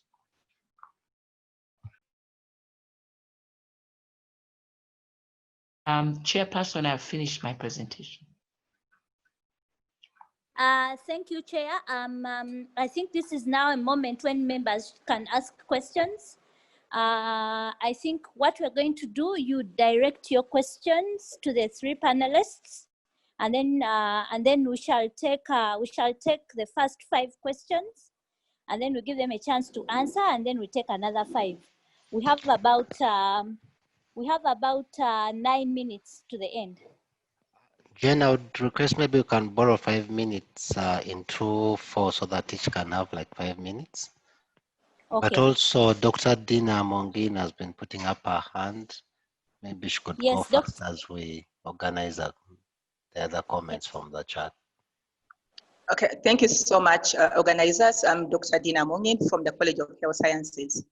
Now, I want to thank all the panelists for a very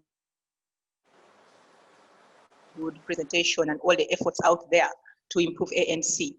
With the current COVID challenges, if I'm to borrow from the last presentation, we had Group ANC, and we are even suggesting that the partners also are put into groups for ANC. Now, in line with the COVID, and my question goes to all the panelists, but even us who are on board, what strategies are we putting in place currently and that we are planning to put in place in the coming few weeks to ensure that we do not lose out on the current gains? This is one thing I really want us to see, because COVID is here with us. for an indefinite period. How do we ensure that, what are you doing currently to ensure that you don't lose out on your current gains? Thank you so much.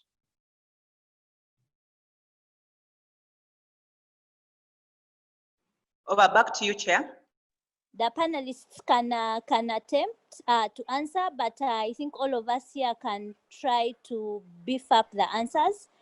Thank you, Dr. Dina, for that question. Do you have any other hand? I see Evelyn's hand. Evelyn, please go next. Yes, are you getting me? Yes, we Hello? are. Yes, thank you for that last presentation. And under the recommendations that doctor has given, we realized that in antenatal, sometimes even for the men who come, I think basically what is being done is come here, you're tested, and that is all. But I feel there's much more to be done than just having those men come for an HIV test. For instance, I was one time in one of the health facilities and I got these men just seated, waiting for their women being examined. But I just posed to them a question and I was like, do you know when you should stop having sex with your? They said, actually, sister, that is what we want to hear, but we never get that information. So I think the level of engaging these men in antenatal, besides just having them come for a test, is very, very paramount if we are to have, because at the end of the day, they will go back and feel it's just going to test blood. But if we took this man in the room and let him have a touch of his wife, listen to the baby, talk to them on issues that they feel they want to clear up for this pregnancy, maybe we would be able to achieve much more. So I don't know what doctor has to say about that. Yes, if it's me who's being asked, maybe to answer also together with this other question. There's a question over there, which is asking me about if I saw any change. Should I answer? Doctor, let's get more 2 questions and you answer at once. Fine. Yes. Dr. Isaac Baguma, I see your hand up. Can you go ahead and ask your question? Unmute. Yes, thank you so much for organizing this. It was really very informative. My question goes to Benjamin Omagor. That was really a very good analysis, and I think the outcomes were good. But how is it going to be feasible given the turn up of patients in OPDs, usually in public hospitals and the facilities?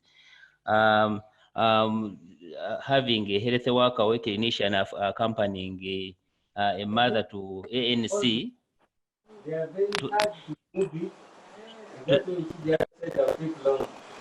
Isaac, we are losing you. I was saying, hello, are you hearing me? Yes. Yes, my question goes to Benjamin Omagor, that how is it going to be feasible for the clinician, a clinical officer, or whoever is attending to someone in OPD, accompanying these mothers? Usually ANC is set usually far from OPD, and given the turn-ups of these patients really at OPD is usually so high, and also in ANC, given the human resource of midwives, sometimes they space out the days that probably they do ANC for 3 days, and then the other days they rest. And these mothers might come on a day when ANC is not there. How is this going to be factored in such that we increase the first ANC visit? But the analysis was so good. Thank you so much. Yeah, thank you so much. I think the panelists can take on the questions. I think we have 3 questions. One goes to all of us, and the next one is for Dr. Mungherera, and then the last one is for Benjamin. Please answer as you take on your question. You also answer your questions in the chat. I've picked some. If I feel that you've left out some, I'll support you. I'll support you by reminding you. Thank you. Dr. Lydia, please start. Yes, somebody was talking about the service package, and somebody was saying they found men sitting there, and they were, they were wondering, nothing is being done, told to them, and yet they've got questions to answer. That's why I mentioned that it was very critical for us to have a service package for men, and part of it can be, what do they want to hear? Somebody who can talk to men and say, what is it that you'd like to hear? You have accompanied your wife, your partner to the ANC. What do you want to hear? So I agree with group counseling and group dialogue with men so that they can ask their questions. I talked about somebody talked about a package.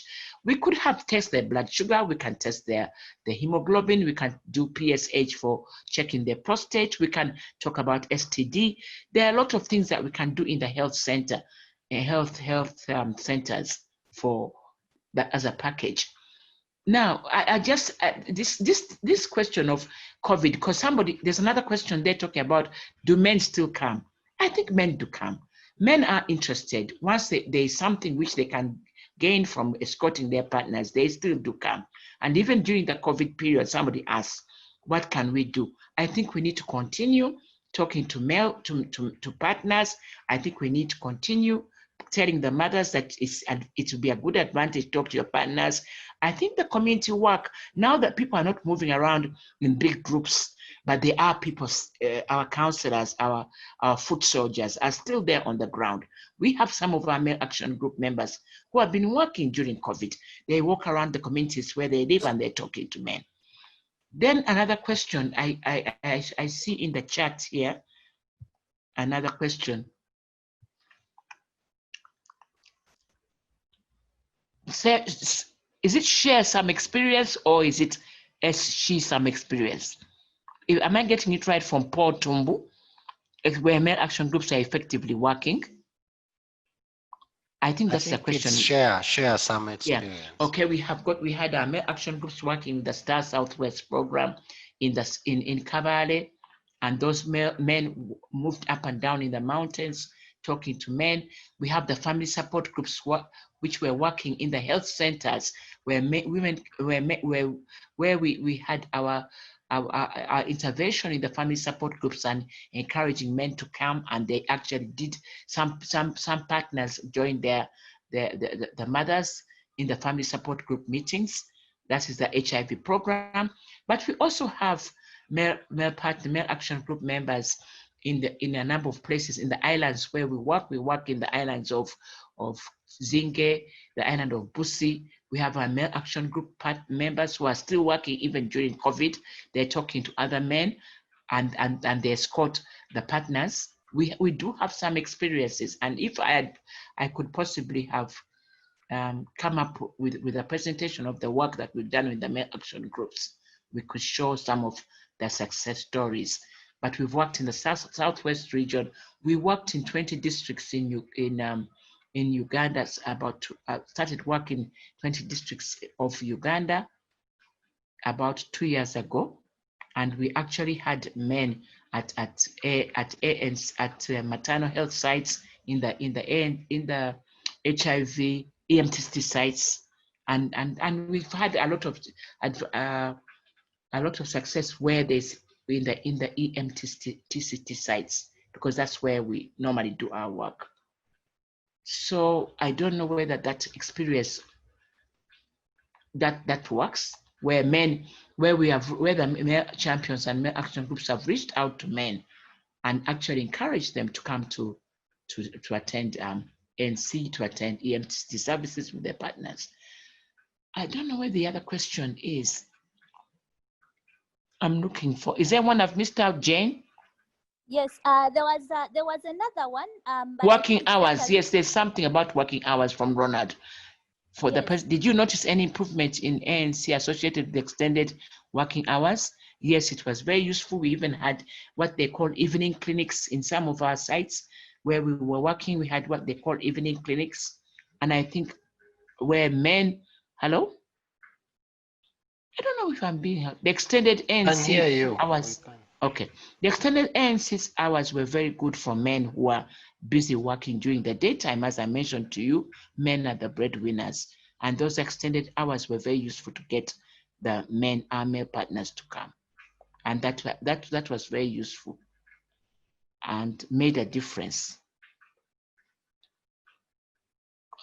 Is there anything else, Jane?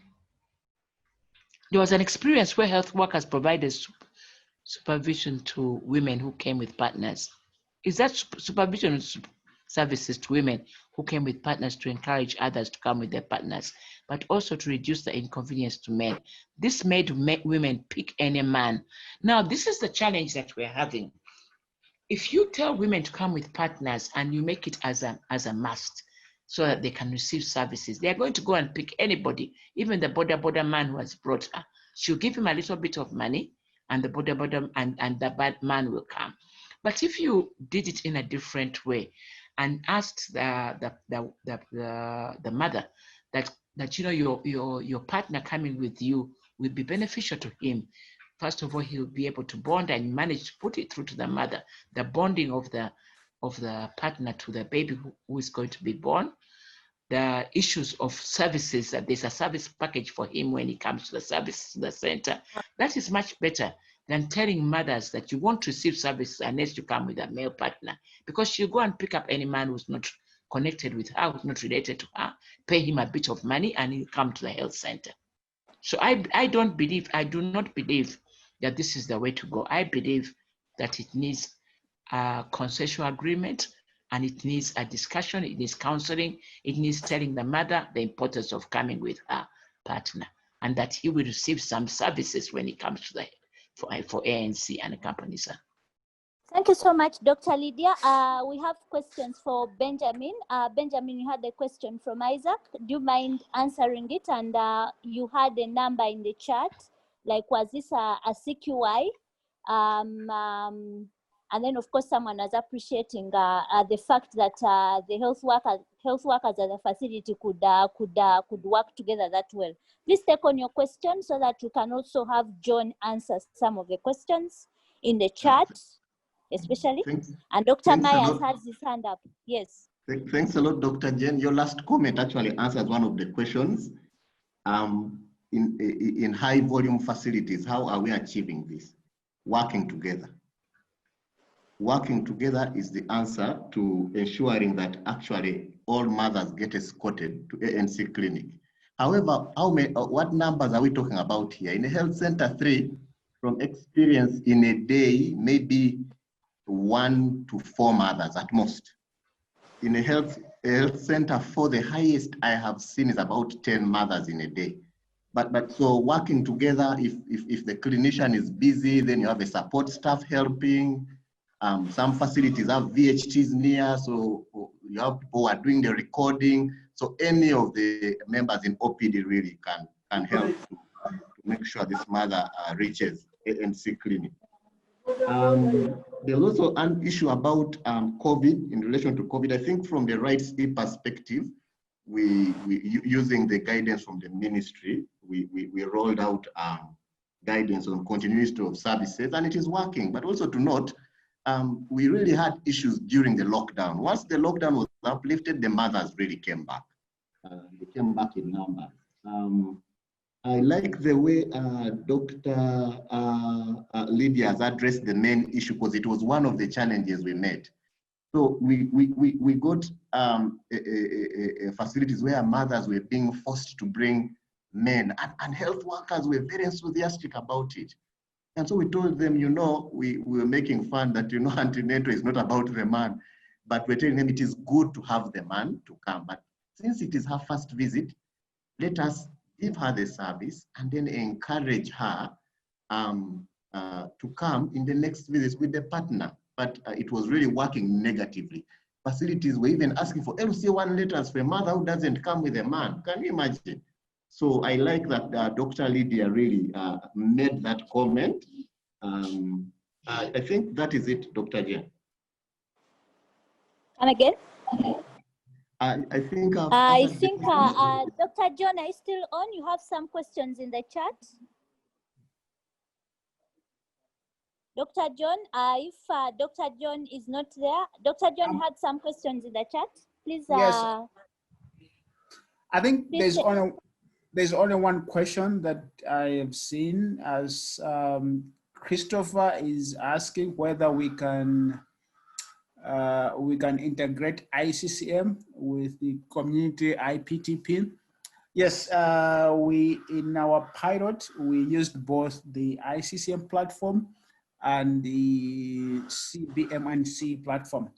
The ICCM platform was more useful because we see children from 0 to 5 years, and when maybe the kids are around 3-4 years, the mother would have maybe a second pregnancy or another pregnancy.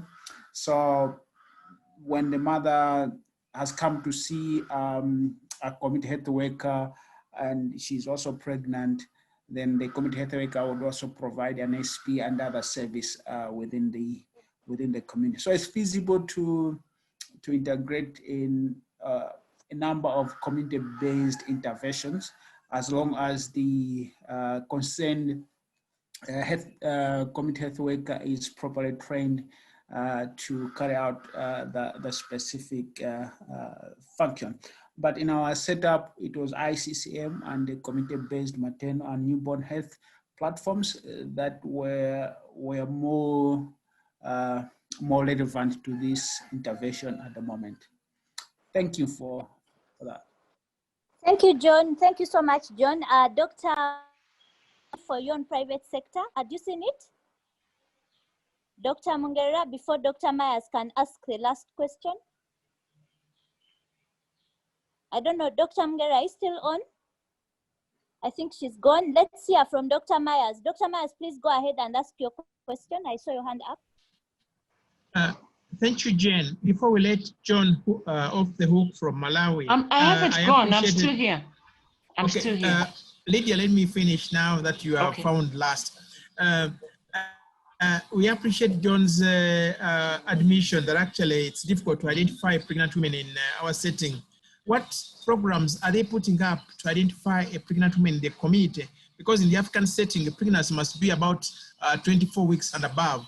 Otherwise, you don't go on announcing that I'm pregnant so that we catch you in the first trimester. But that one is something that is not only happening in Malawi, but I think we anticipate in almost African districts.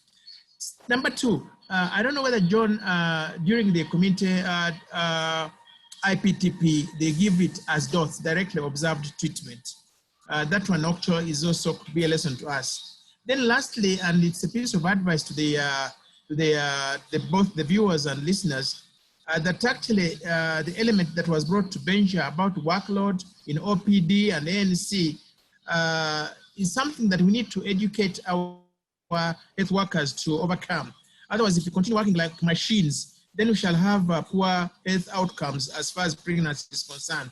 So we need to make a paradigm shift to encourage health workers at the OPD. You don't even necessarily take the expectant mother to ANC. You can give a small note. And once the other ANC staff have been educated about receiving a woman who just came by coincidence to OPD and is being sent to them, I think we need to appreciate. For example, recently, just only in the last couple of months, we had 71 stillbirths in one district here in Wakiso, 71 stillbirths. This could have been averted through that type of changing the approach to any pregnant woman by trying to change the paradigm shift and make a diagnosis of early pregnancy even at OPD level. So it's just an appeal to people, health workers, to start identifying pregnancy as early as possible, because these are the future leaders if we don't produce healthy children. Over, Mr. Chair, Madam Chair. Thank you, Chair. Thank you, Dr. Myers. John, would you like to answer Dr. Myers' two questions? I think the third one was a recommendation before Dr. Mungherera can come on to answer the question on private sector. Sure, I can. John, are you there? Yes, I'm here. Can you hear me? Yes, yes, okay. We can. Yes, the intervention did comply to DOT strategy. So the SP was being provided under DOT, Direct Observation Therapy, regardless of the platform. If it was a CBNMC platform, this is where the health worker would actually go to a woman's house. Then obviously they would have access to water, cups, and the woman would take the SP right there and then. If it was an ICCM platform, we know our village clinics, they have provision for buckets and cups. So the woman would also take SP right there and then as well. In terms of identification of pregnant women, yes, I think there's a general problem that in the African setup, a pregnancy becomes something that is secret, and it's only maybe made public to others when maybe they are certain that it has settled. Well, in one of the districts, there was an intervention where the district health management team had trained what we call secret mothers. These are well-respected mothers that live within the catchment area. They work hand in hand with the community health workers. And these are trusted women that maybe are in their 50s, 60s, and they know when someone is pregnant in their early stages, and they would interact with them, and then they would link them with the community health workers. In such situations, then you'd identify those pregnant women quite early. There is something that was piloted, and the Reproductive Health Directorate has adopted it as one of the strategies where they can identify pregnant women quite early, link them to community health workers, and then eventually they are linked to the facilities. Thank you. Thank you, John. And I think that is a very important learning point. I hope we shall adopt it as Uganda. Dr. Mungherera, can you please answer the question on private sector involvement?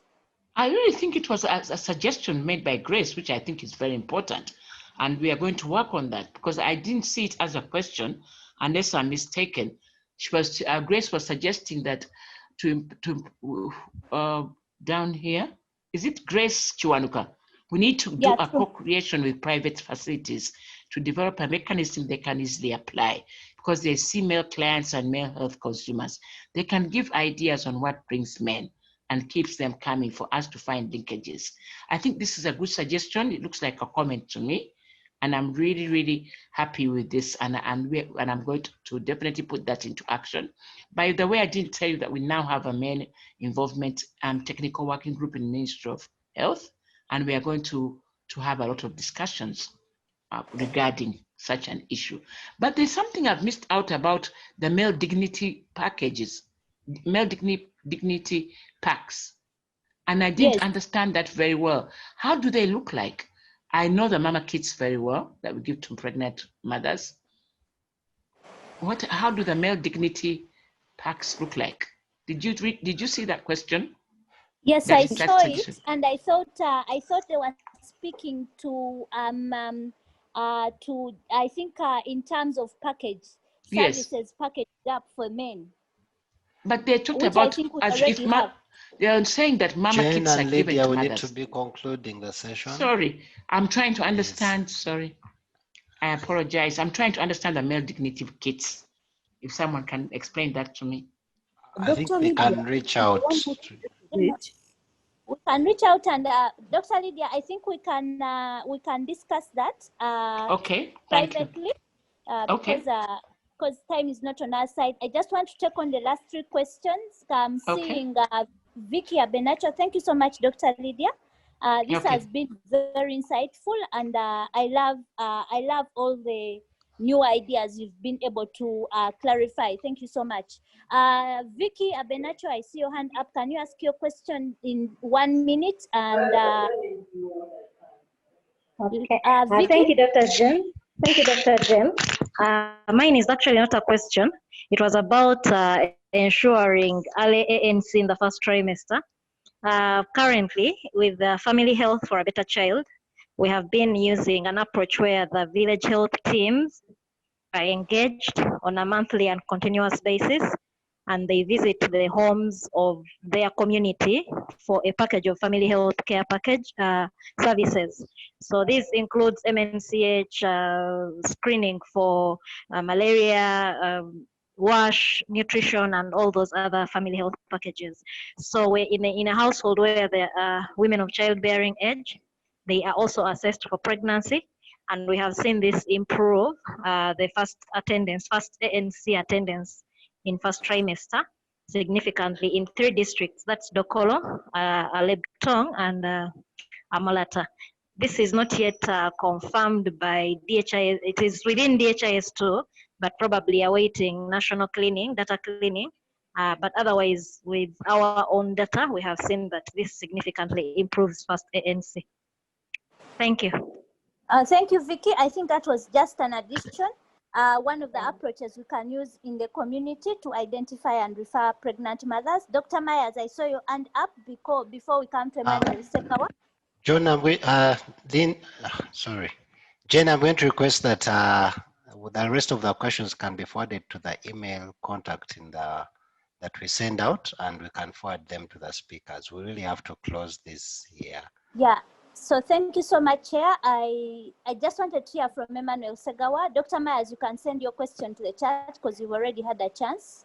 Let's hear from Emmanuel. I forgot to lower it, Madam. I only forgot to lower it. I'm sorry. Emmanuel, please ask your question. Time is not on our side.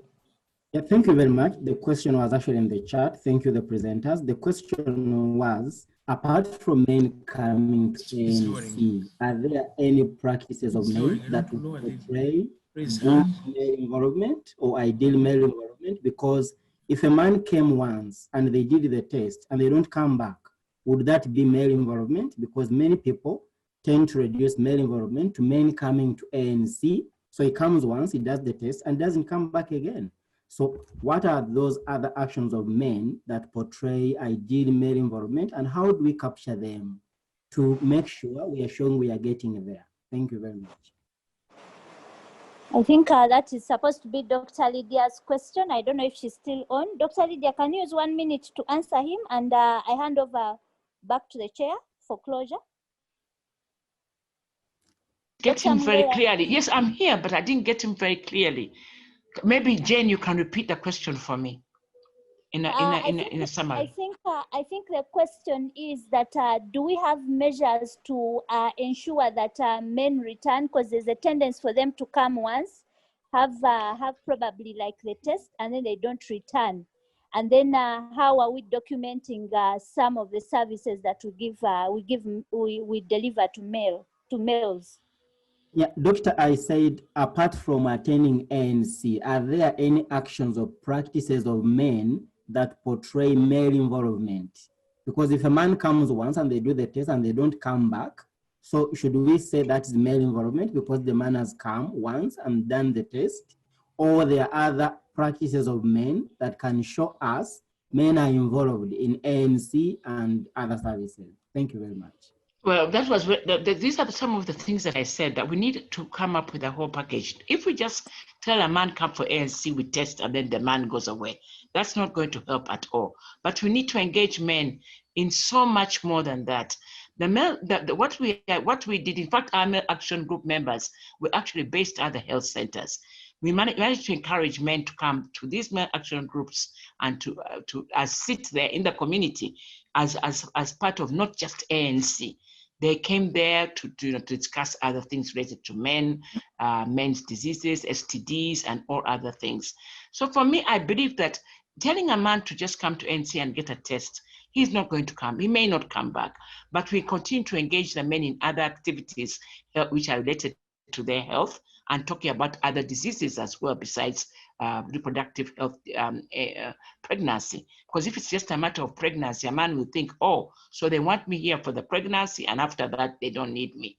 So we continue engaging them in other activities which are related to, which are health related. We continue to create that rapport and that dialogue between them to make them know that it's a long process, a long haul. Am I answering anything that you're asking? Am I really answering? Yes, I think you've answered before, and not really. you've really answered, but I mean, I think it's we have a lot of things to do. Dr. Mungherera, thank you so much. Time is not on our side. We can continue discussing this in the chat. We have a safe motherhood chat. Okay. I think we can continue discussing this because I And think give it's our a very contacts interesting out. area. Give Yes. our contacts out to people who might want to engage further in dialogue with me, please. I think, Richard, you're taking note of that. Contacts, share the contacts of the panelists with the people. As we wind up this, I want to thank all of you for joining this the webinar. I think the topic was quite interesting. The topic was approaches to increasing ANC coverage, and I think the panelists have ably shared the experience, and I hope we're going to use it to guide the increasing of the ANC coverage. About COVID, I think there are a lot of measures that are being put in place to ensure that ANC attendance doesn't drop. Key is ensuring infection and prevention and control measures at the facilities and by the people that come to the facility. There is a lot that is involved around IPC that will make the environment of the facility look like it's not a source of COVID, so that clients do not hesitate to come to the facility. But also there's a lot being done around the human resource to make sure that they are not overloaded, but that they are also organized to make sure that clients do not stay long at the facility. We also have issues like making sure that commodities are available, and also monitoring and surveillance to ensure that whenever we note that there's a drop in any kind of service that is being delivered, it is addressed immediately. I think these are so far some of the measures that are in place, and they are being done in accordance to the phase of the current situation of the COVID-19 pandemic. I thank you, Chair. Over to you, Dr. Kajimu. I submit. Thank you very much, Dr. Jane, for moderating this webinar, a very, very successful and insightful webinar. Thank you, our presenters, right from Stephanie to John, Benjamin, Dr. Linda, Nabitaka, and Dr. Lydia Mungherera. Thank you very much for being part of this webinar, all our participants. I want to inform you that we have a webinar. The next one is on Monday, next week, same time, 2 p.m. And we'll be discussing the key health system barriers and challenges and solutions to increase coverage and quality of antenatal care services. Remember, these are running for the whole month. And so please, if you registered and selected all the webinar dates, then you can use the same link to join next Monday. If you registered for only one, please, you need to go back and register for next Monday. Thank you very much. Have a wonderful evening. Thank you, Richard. Thank you, Stefan. Thank you, John. And thank you, everyone. Bye-bye. Bye. Thank you.